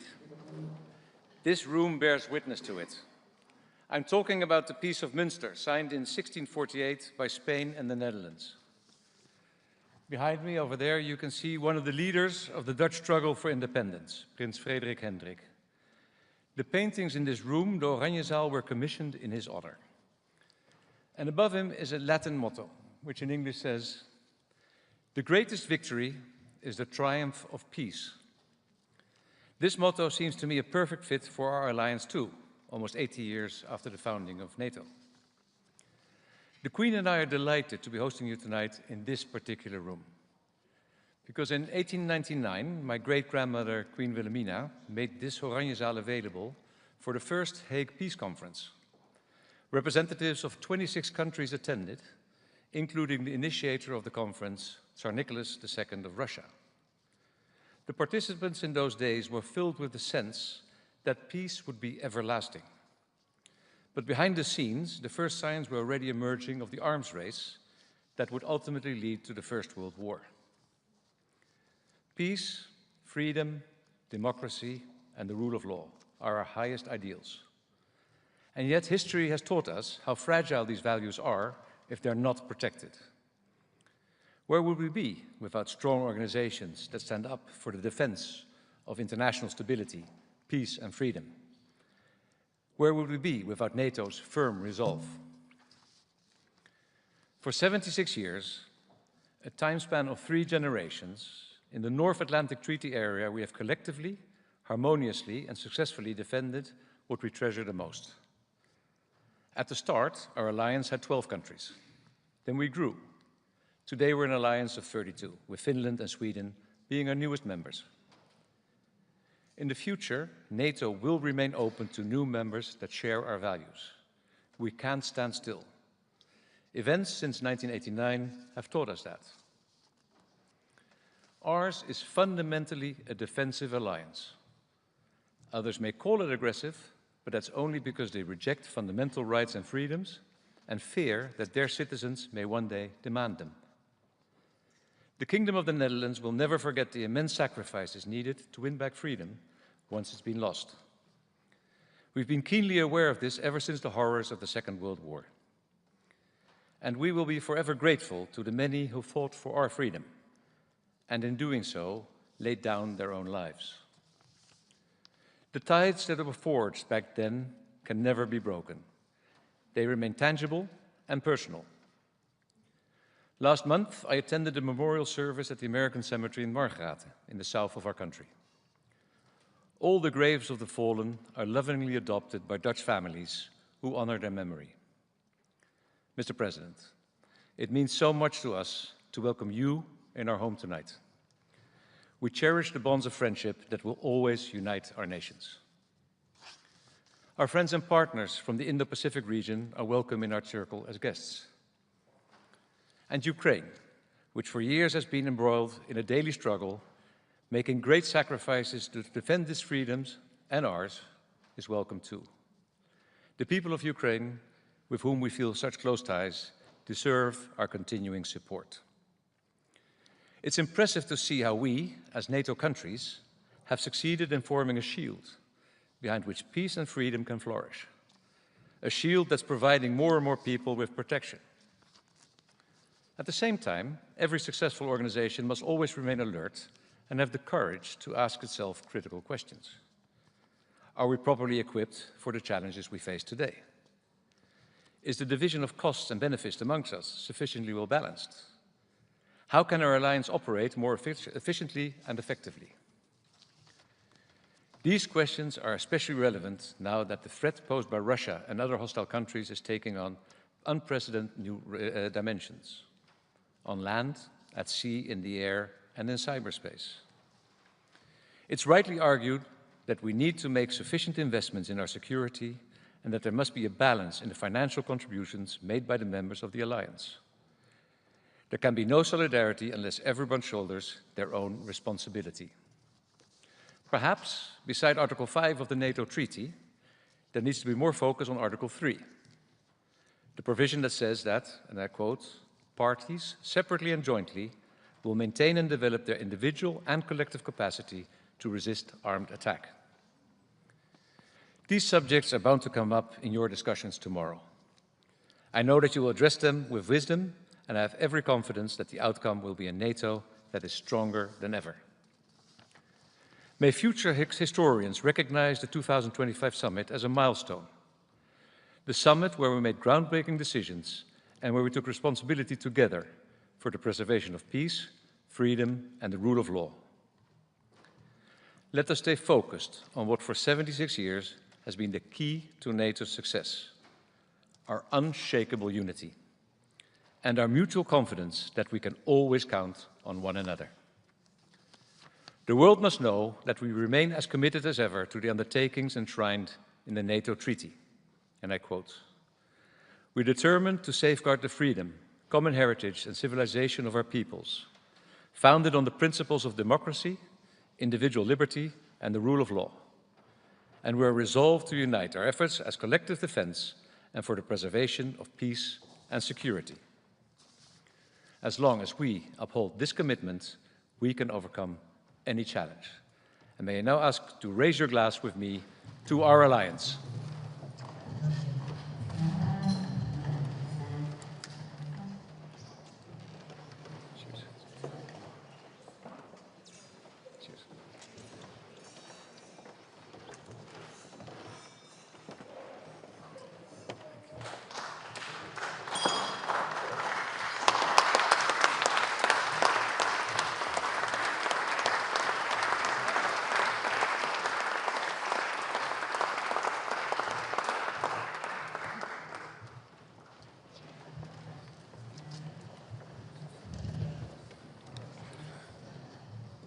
Thank you to their Majesties, King Willem-Alexander and Queen Maxima, for hosting us here in these splendid surroundings.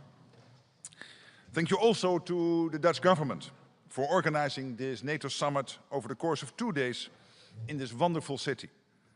I know how much work has gone into the preparations for this event. Our heartfelt thanks to everyone who has been involved. Of course, I'm biased, as you know, when it comes to The Hague. This is my hometown. But let me say a big thank you to the residents of the city and the Dutch people who have to put up with many restrictions during the summit. But it is all worth it.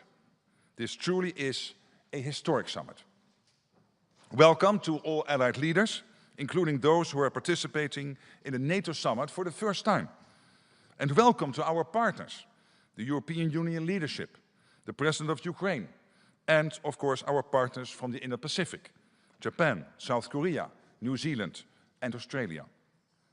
We have gathered at a crucial time for global security. The world is a dangerous place. We are confronted with profound security threats that span from the Euro-Atlantic to the Middle East to the Indo-Pacific. But I'm absolutely confident that together, with the leaders in this room tonight, we will emerge stronger and make our countries and the world safer. NATO will continue to be a central part of that. Tomorrow, NATO allies will make a very big decision on defense investment that will go down in history as transformational. This will be something to celebrate. These decisions are rooted in NATO's core mission of protecting our 1 billion people and will make for a stronger alliance and a safer world. It will also be a massive achievement in making NATO fairer. For decades, the United States sought to get Europe to truly step up. Now, European allies and Canada will equalize their defense spending with the United States. So let me salute President Trump's long-standing leadership in calling for NATO to increase defense spending. Today, I am pleased to announce that NATO has already added an additional $1 trillion in defense spending over the past decade. Mr. President, dear Donald, that is thanks to you pushing us.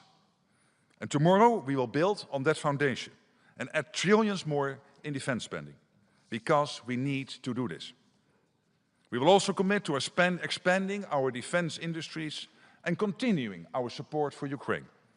We know what is at stake. So there is a lot to discuss. And while this dinner has been organized as a social event, it will help us set the ground for a successful summit. I look forward to fruitful discussions this evening and tomorrow. And with that, I would like to raise a toast to their Majesties, King Willem-Alexander, Queen Maxima of the Netherlands, and thank you for hosting us at this beautiful place.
and only way to address concerns regarding Iran's nuclear program and regional security issues.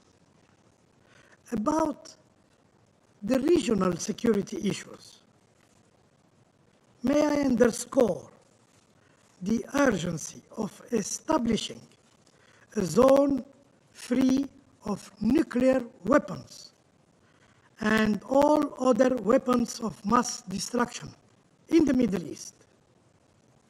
Such a zone would represent a major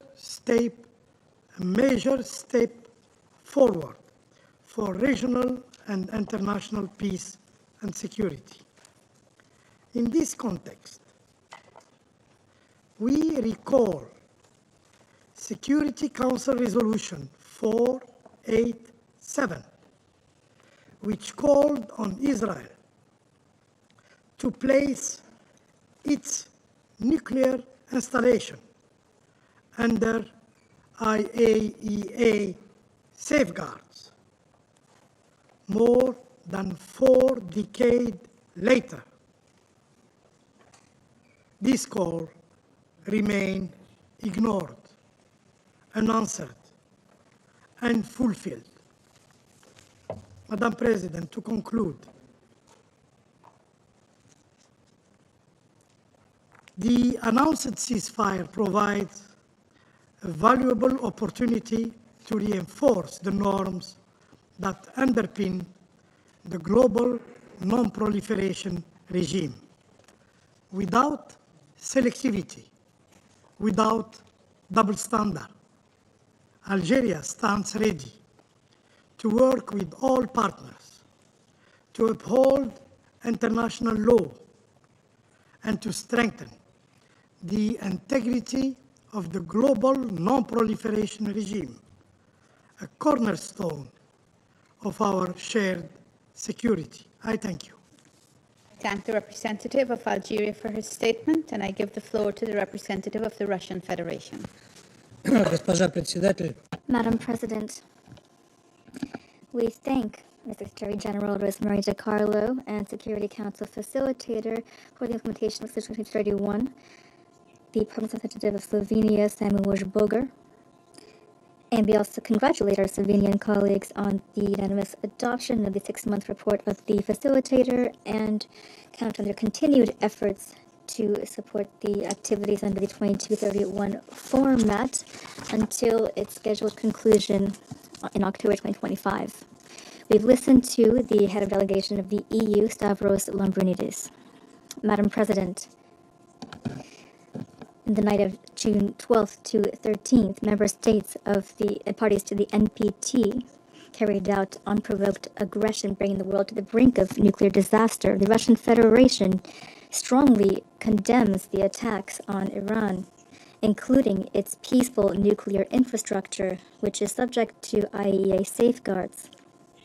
The actions of the U.S. and Israel directly violated the UN Charter, Security Council resolutions, including 487 and 2231, which we're discussing today, as well as the Charter of the IAEA and relevant resolutions of the IAEA General Conference. They constitute a direct and very dangerous challenge to the authority of the NPT, especially Iran's right guaranteed under Article 4 of the treaty to use nuclear energy for peaceful purposes, including uranium enrichment.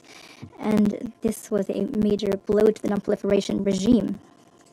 And all of these actions were carried out by 2 states, one of which is a depositary of the NPT, while the other, for decades, has refused to accede to this crucial element of international security, and has refused to subject its nuclear activities to IAEA safeguards. By the way, we are a bit surprised at Israel's request to take part in our meeting, which is taking place under the agenda item non-proliferation. We would like to believe that this decision hints at a potential accession of this country to the NPT, which the entire world would love to see. Colleagues, attacking Iranian infrastructure, including enterprises involved in the nuclear fuel cycle, creates a real threat of radiological consequences, which could affect not only Iranians but the entire Middle East. All of this, unfortunately, again, happened not just with the tacit consent, but with the approval of the UK, France, and Germany, which continue to consider themselves full-fledged parties to the JCPOA. Their assurances of their commitment to a diplomatic solution to the Iranian nuclear program inspired little confidence before, but currently they're absolutely impossible to take seriously. Judge for yourselves that first these countries deliberately refuse to uphold their obligations under the nuclear deal by not providing necessary conditions for ensuring economic benefits from the lifting of European sanctions against Iran, which were in effect till 2015. And then they followed in the footsteps of the US, which withdrew from the JCPOA in 2018, and renewed their unilateral sanctions pressure on Tehran, thus precluding any prospect of a full restoration of the JCPOA, toward which our Iranian colleagues have repeatedly expressed their openness. At the same time, Berlin, London, and Paris attempted to portray Iran's legitimate retaliatory measures, which they themselves, Berlin, London, and Paris, provoked, as unleashing some imaginary Iranian nuclear threat. They repeatedly attempted to undermine the cooperation between Iran and the IAEA Secretariat, which included efforts to settle unresolved questions.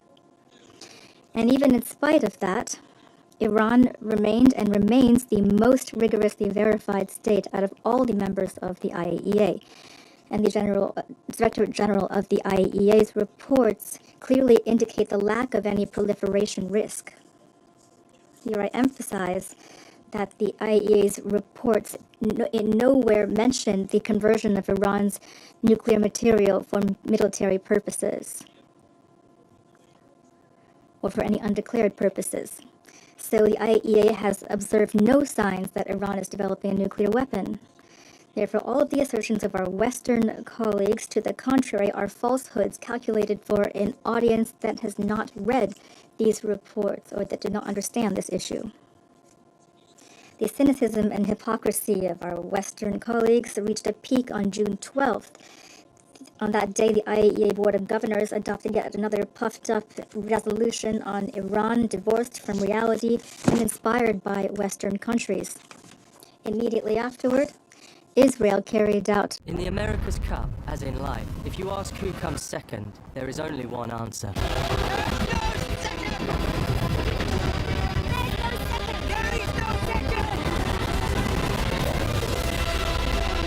There's no second!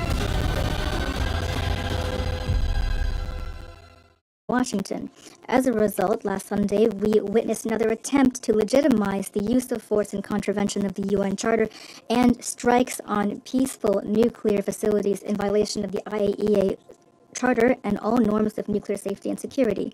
And German Chancellor Friedrich Merz even made so bold as to cynically remark, as he already mentioned, that Israel is doing the Europeans' dirty work.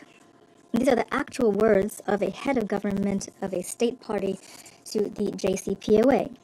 We must not forget that West Jerusalem began its operation 2 days before a scheduled round of Iran-US talks on the nuclear issue, mediated by Oman, with the clear intention of sabotaging this process. Against this backdrop, the Western trio even had the audacity to call not for Israel and the US, but for Tehran, the victim of aggression, to return to the negotiating table. If our British, French, and German colleagues continue to threaten launching this Resolution 2231 as a mechanism of sanctions by the Security Council on Iran, I'd like to remind them that there's no political, legal, or procedural basis for this. Berlin, London, and Paris have chronically violated this resolution and the JCPOA, and therefore do not have the right to engage this mechanism. And the US no longer has any basis to do so since it withdrew from the agreement. The Vienna mechanism for dispute settlement still has not been engaged. The US, the UK, France, and Germany do not have the moral right to mention this. It is their actions that truly have betrayed diplomacy and have led to the current situation.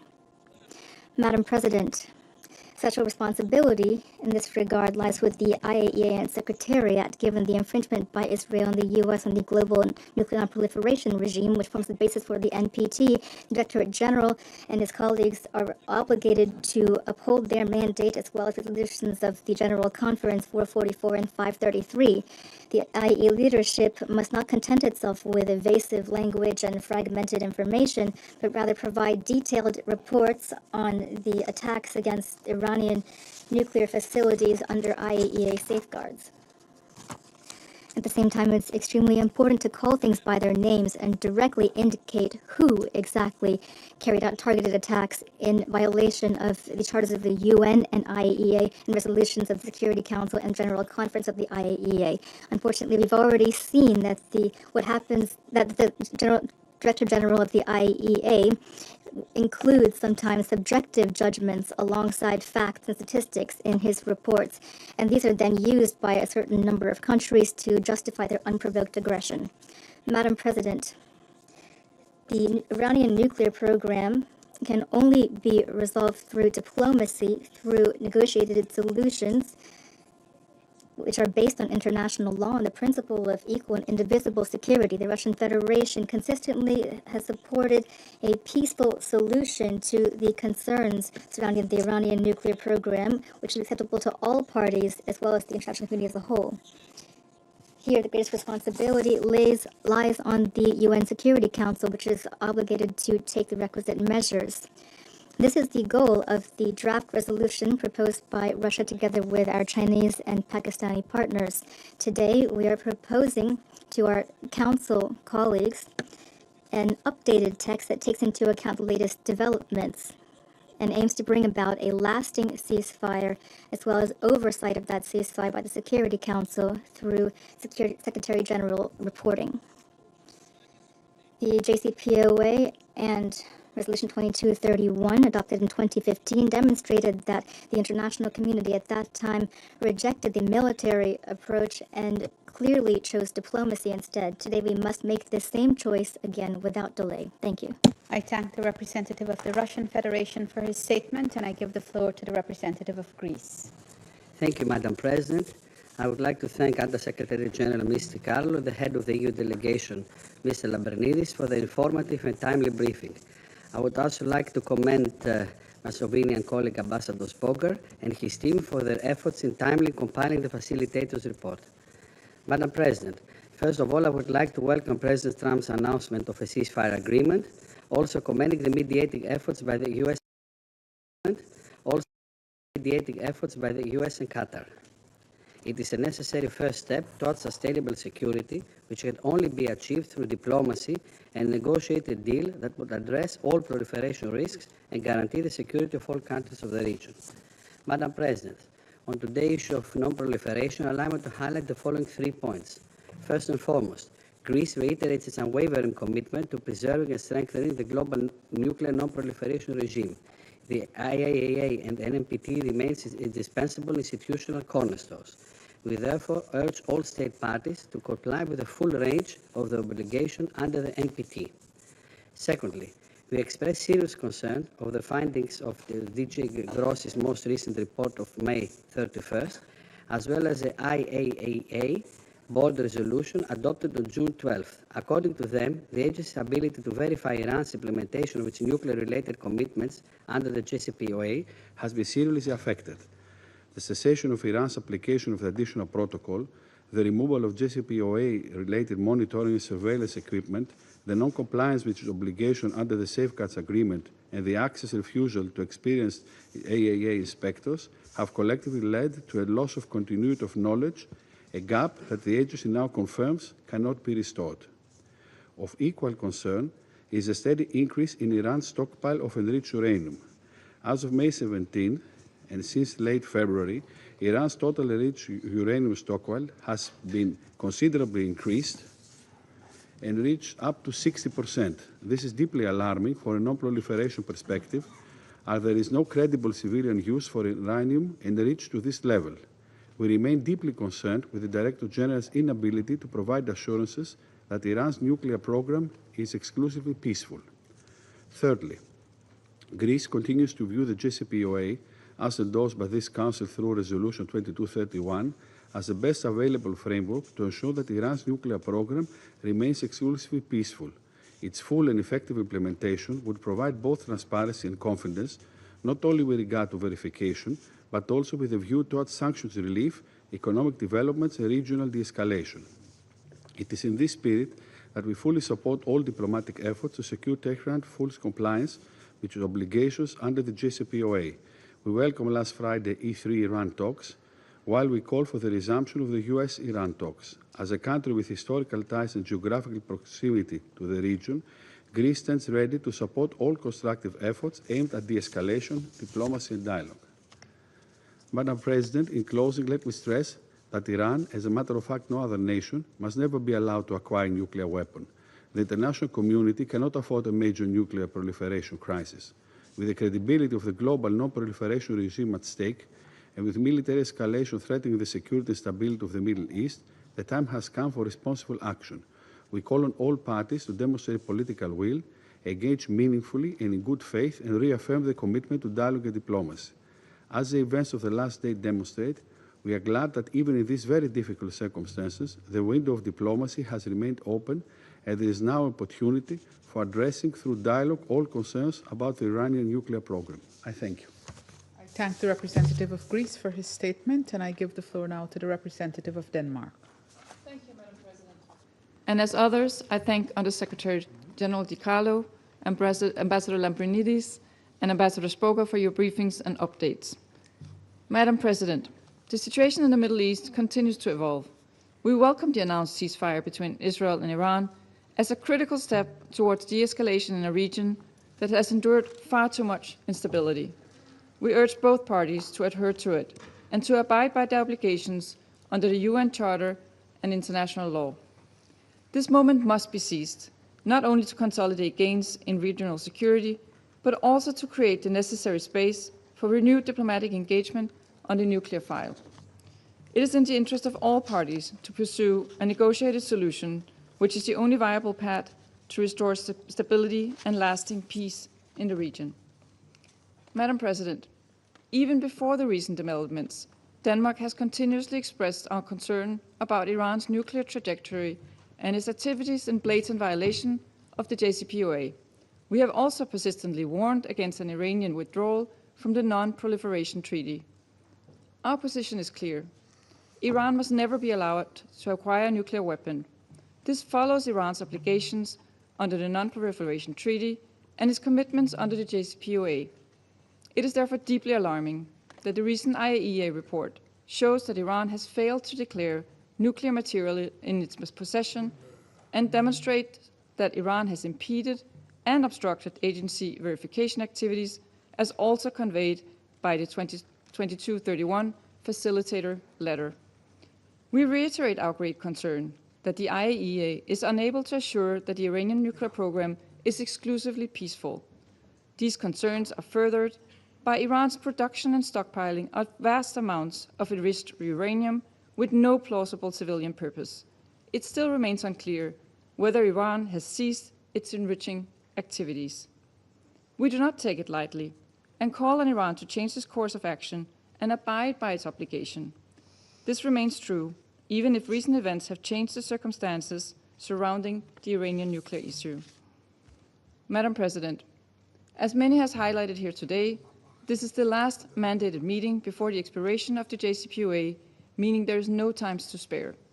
Iran must, therefore, engage seriously in negotiations with the international community, leading to an agreement which addresses all concerns related to its nuclear program. Securing an agreement on the nuclear issue has the potential to foster lasting stability in the Middle East. All efforts must be deployed to this end. The role of the IAEA's verification and monitoring of Iran's nuclear program remains imperative also in the current situation. Denmark strongly supports the agency's professional and impartial efforts in carrying out its mandate to verify the implementation of Iran's safeguard obligations, especially during these complex circumstances where the safety and security of the inspectors must also be kept in mind. Madam President, in closing, we continue to call for a diplomatic solution. Only a negotiated solution can bring a lasting settlement to concerns about Iran's nuclear program. I thank you. I thank the representative of Denmark for her statement, and I give the floor to the representative of Pakistan. Thank you, Madam President. We thank Under-Secretary General Rosemary DiCarlo and Ambassador Stavros Lambrinidis for their briefings. I would also like to thank Ambassador Samuel Sboger for presenting the report in his capacity as the facilitator of the 2231 format. Madam President, the core common element of these three briefings that we just heard in this meeting was the primacy of a peaceful diplomatic solution. We are meeting at a crucial point in the implementation of Resolution 2231 and Security Council's consideration of Iran's nuclear issue. Obviously, the developments of the past 2 weeks have impacted the context of the whole issue and have a bearing on our discussions today. However, what has not changed are the fundamental principles and multilateral spirit behind the Joint Comprehensive Plan of Action and the Resolution 2231 adopted 10 years ago. The JCPOA was a unique instrument, manifestation of an approach based on dialogue, diplomacy, and pragmatism. It was the outcome of painstaking and arduous, yet constructive negotiations. It charted a roadmap to comprehensively address the concerns of the parties concerned by clearly defining their relevant obligations and responsibilities. While proceeding very well, the agreement was regrettably disrupted, leaving many complications in its wake that impacted the full and faithful implementation of the JCPOA by various parties. Notwithstanding those challenges, the most widely held view was that dialogue, diplomacy, and constructive engagement was the only viable way forward. That view was still there and was indeed back in play with the negotiations between Iran and the United States facilitated by Oman, till it was violently disrupted by the unlawful and illegal military attacks on the IAEA safeguarded Iranian nuclear facilities. These military strikes also impeded the IAEA's crucial verification functions in Iran. Pakistan has expressed its clear position on these developments in this chamber and elsewhere over the past 2 weeks. Our leadership has also remained actively engaged with counterparts from many other countries during this period. Madam President, what we have witnessed should never have happened. Even now, it is our firm belief that these actions should not be allowed to further complicate the peaceful resolution of long-standing issues, as well as the full and effective implementation of Resolution 2231. We reaffirm our support for the resolution of the Iranian nuclear issue through peaceful means, diplomatic engagement, and sustained dialogue. Pakistan advocates the preservation and renewal of the JCPOA or its substitution by an equally sound agreement that is acceptable to all sides before it expires in October this year. The IAEA is the institution responsible for verifying compliance with the respective nuclear safeguards obligations of member states. It is mandated to do so in an objective, impartial, and credible manner, purely on technical grounds. The IAEA must be enabled to fulfill this statutory function. We believe that verification activities by the IAEA should continue unimpeded. The IAEA must continue its work in an impartial and apolitical manner to provide objective reporting and credible information regarding the issues under its purview. Madam President, with regards to recent developments in the region, I would like to emphasize the following points. First, condemnation of violation of the sovereignty and territorial integrity of member states, and the threat or use of force to settle disputes. Second, clear rejection of attacks on IAEA safeguarded nuclear facilities, which violate Security Council and IAEA resolutions as well as international humanitarian law.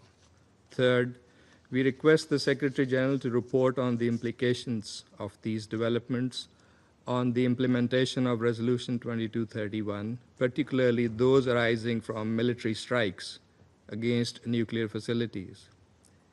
And we also request the Director General IAEA to share his assessment from legal, technical, safety, security, and safeguards points of view.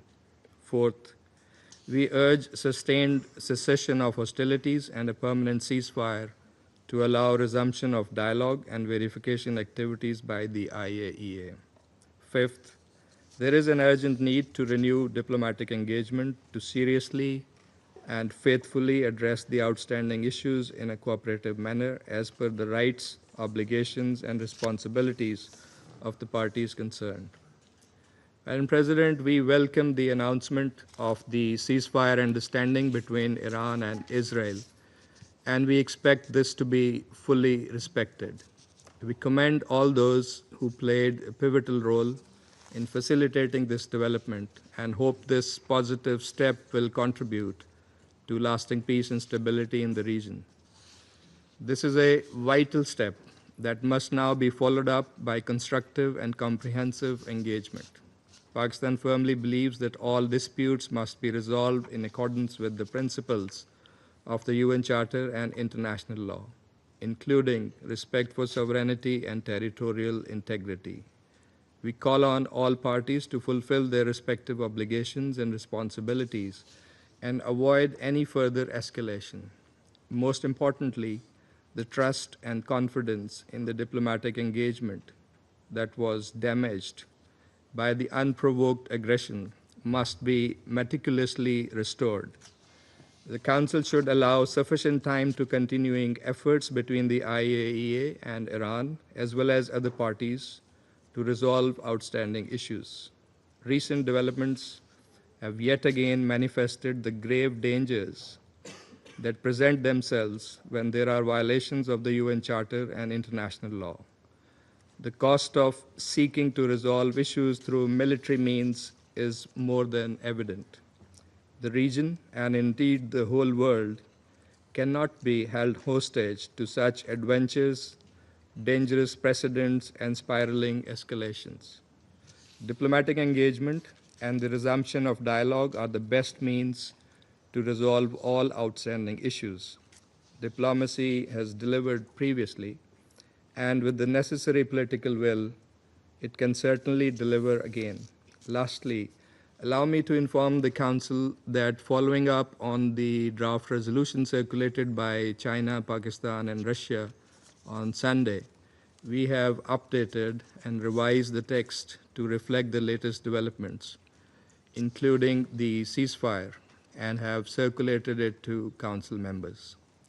Securing the ceasefire was one of the primary objectives of the draft resolution, in addition to calling for a negotiated settlement of the Iranian nuclear issue and promoting respect for international law under all circumstances.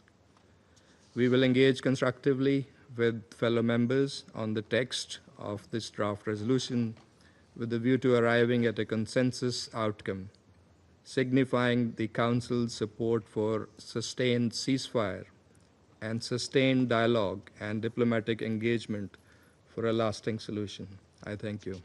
I thank the representative of Pakistan for his statement, and I give the floor to the representative of the United Kingdom. Thank you, President. And I thank Under-Secretary General Di Carlo, Ambassador Lambrinidis, and Ambassador Zboga for your briefings. Let me start by welcoming the announcement by President Trump of a ceasefire between Israel and Iran. But the situation remains extremely fragile. We call on all sides to respect the ceasefire in full. Our priority remains stability in the Middle East, and we are clear that restarting this conflict is in no one's interest. Now is the time for a return to diplomacy. We, along with our partners, are clear that only diplomacy can achieve a durable solution to the Iranian nuclear threat. We urge Iran to take this opportunity to engage in negotiations now. It is critical that Iran does not miss this window for diplomacy. President, as we know, Iran's nuclear program has been far beyond any credible civilian justification, including an enriched uranium stockpile 40 times the limit set by the JCPOA. It is urgent that the IAEA have full access, especially on Iran's enriched uranium stockpile. We have been clear that Iran cannot develop or acquire a nuclear weapon. The UK, alongside our E3 partners, stands ready to support efforts towards a negotiated solution. We will use all diplomatic levers at our disposal to support a negotiated outcome and ensure Iran does not develop a nuclear weapon. President, finally, we commend the IAEA and the Director General for their vital work, including under the mandate of UN Security Council Resolution 2231. They have displayed professionalism and impartiality, and they have our full support. We urge Iran to cooperate with the IAEA in the interests of both safety and diplomacy. Colleagues, we urge all parties to urgently pursue a deal that establishes international confidence long-term that Iran's nuclear program is exclusively peaceful. This ceasefire is the first step towards that. I thank you. I thank the representative of the United Kingdom for her statement, and I give the floor now to the representative of China. 主席，我感谢迪卡洛副秘书长、欧盟驻联合国代表团兰布里尼蒂斯大使及斯洛文尼亚常驻代表日博加尔大使所做的通报。以色列和美国以未来可能的威胁为由，对伊朗动武，严重违反国际法，侵犯伊朗主权，袭击国际原子能机构保障监督下的伊朗核设施，更是开创了恶劣的先例，严重威胁国际核不扩散体系。中方再次明确表示谴责。上述行径还破坏了解决伊核问题的外交努力，给安理会第2231号决议执行带来高度的不确定性。中方对此严重关切，深感担忧。主席，中方注意到部分安理会成员一味指责伊朗违反防扩散义务，试图为以色列和美国的军事行动开脱。中方希望这些国家正视以下基本事实：美国才是伊朗核危机的始作俑者，是美国在2018年单方面退出伊核全面协议，恢复并不断升级对伊单边制裁，采取极限施压措施，致使伊方无法享有协议赋予的经济红利，被迫减少履行协议义务。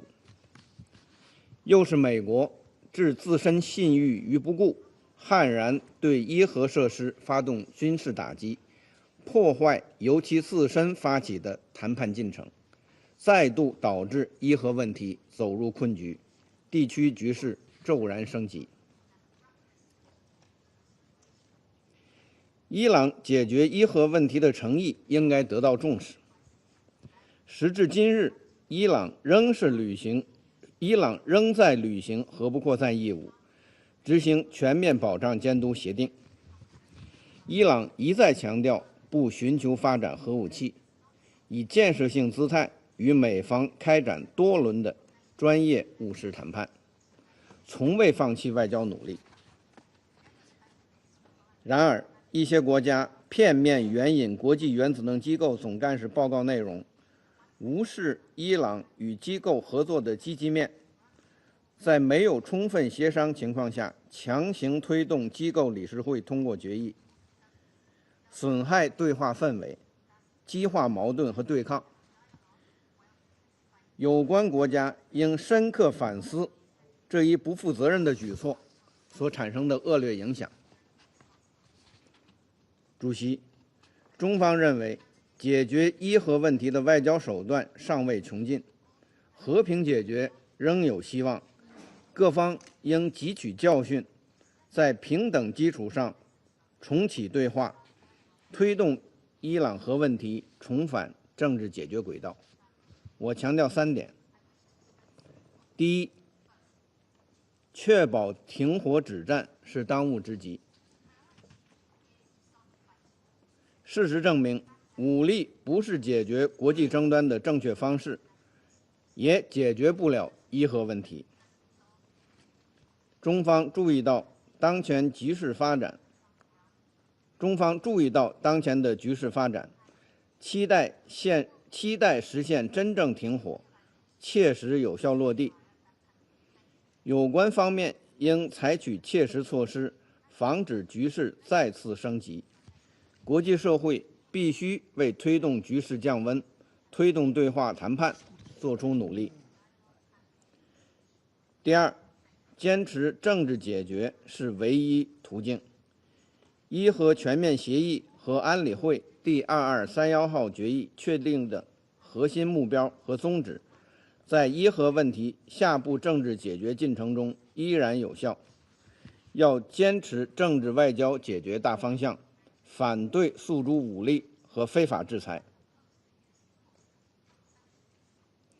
要统筹核不扩散与和平利用核能的目标，伊朗应继续恪守不发展核武器的承诺，各方应充分尊重伊朗作为不扩散核武器条约缔约国享有的和平利用核能的权利。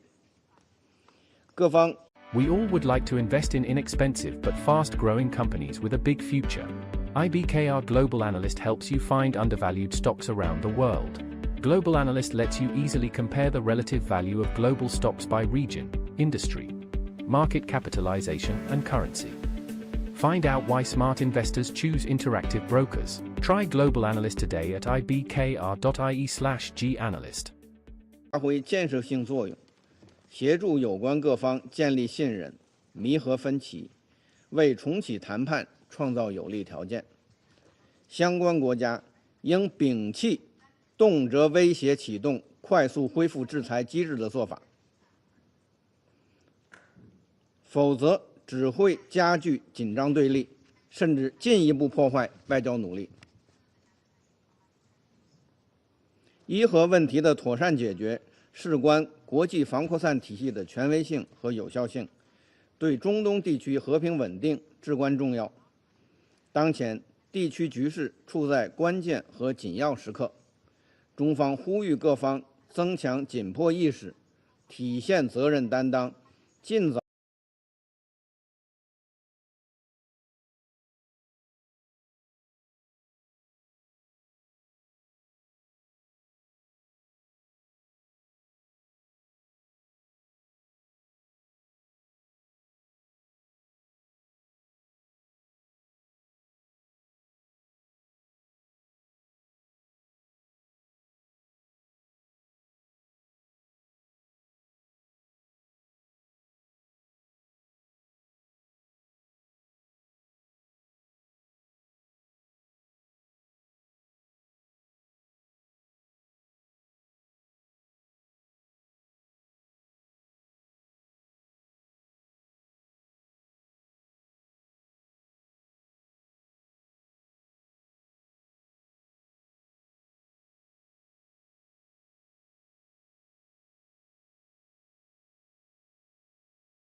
While the US, the UK, France maintain massive nuclear arsenals and overlook Israel's undeclared stockpiles, they baselessly claim Iran's peaceful program threatens international peace and security.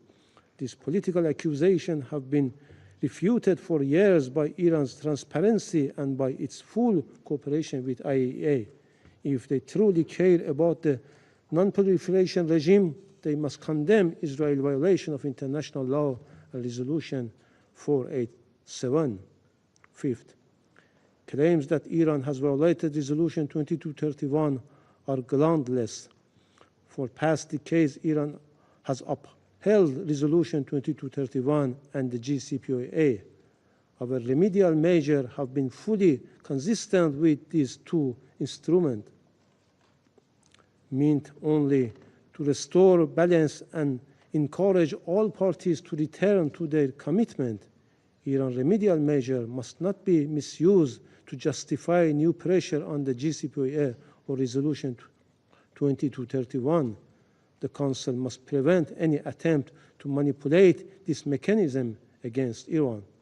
Sixth, Resolution 2231 must conclude on schedule, and Iran reject any attempt to revive expired provisions under any pretext. Unfortunately, European JCPOA participants have failed to meet their obligation. Even worse, they falsely assert that Iran is close to acquiring nuclear weapons, a falsehood unsupported by credible evidence. Our peaceful program under strict IAEA verification cannot be denied. Despite this aggression and the unconstructive behavior of the European parties, Iran remains committed to diplomacy and peaceful dispute resolution. Resolution 2231 proved that diplomacy can and must resolve differences. Seventh, Iran continues to believe a diplomatic resolution to nuclear and sanction issue is possible. Our commitment is evident through our full implementation of JCPOA and Resolution 2231. But if the other parties truly want a resolution, they must respect Iran's right and stop undermining diplomacy. 8. Iran never initiated this war. Once the aggressors stopped their attacks, Iran stopped its lawful military response as well. Nevertheless, Iran will not overlook the deceit and double standards. Our brave armed forces remain fully prepared to respond to any further threats or violation.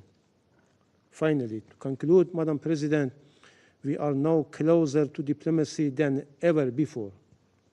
The long, large-scale war they thought could force Iran into so-called unconditional surrender and make it abandon its peaceful nuclear program through intimidation, threats, and the use of force has failed more clearly than ever.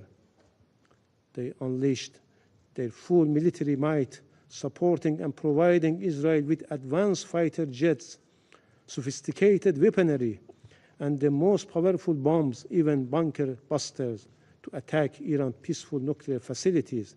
And covertly, deliberately, and indiscriminately targeted civilians and critical infrastructure.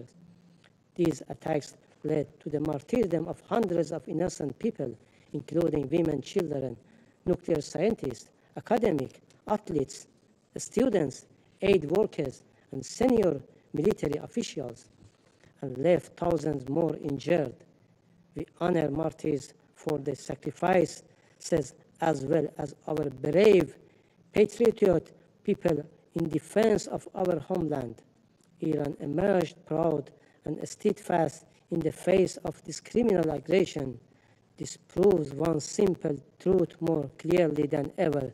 Diplomacy and dialogue are the only path to resolving the unnecessary crisis over Iran's peaceful program.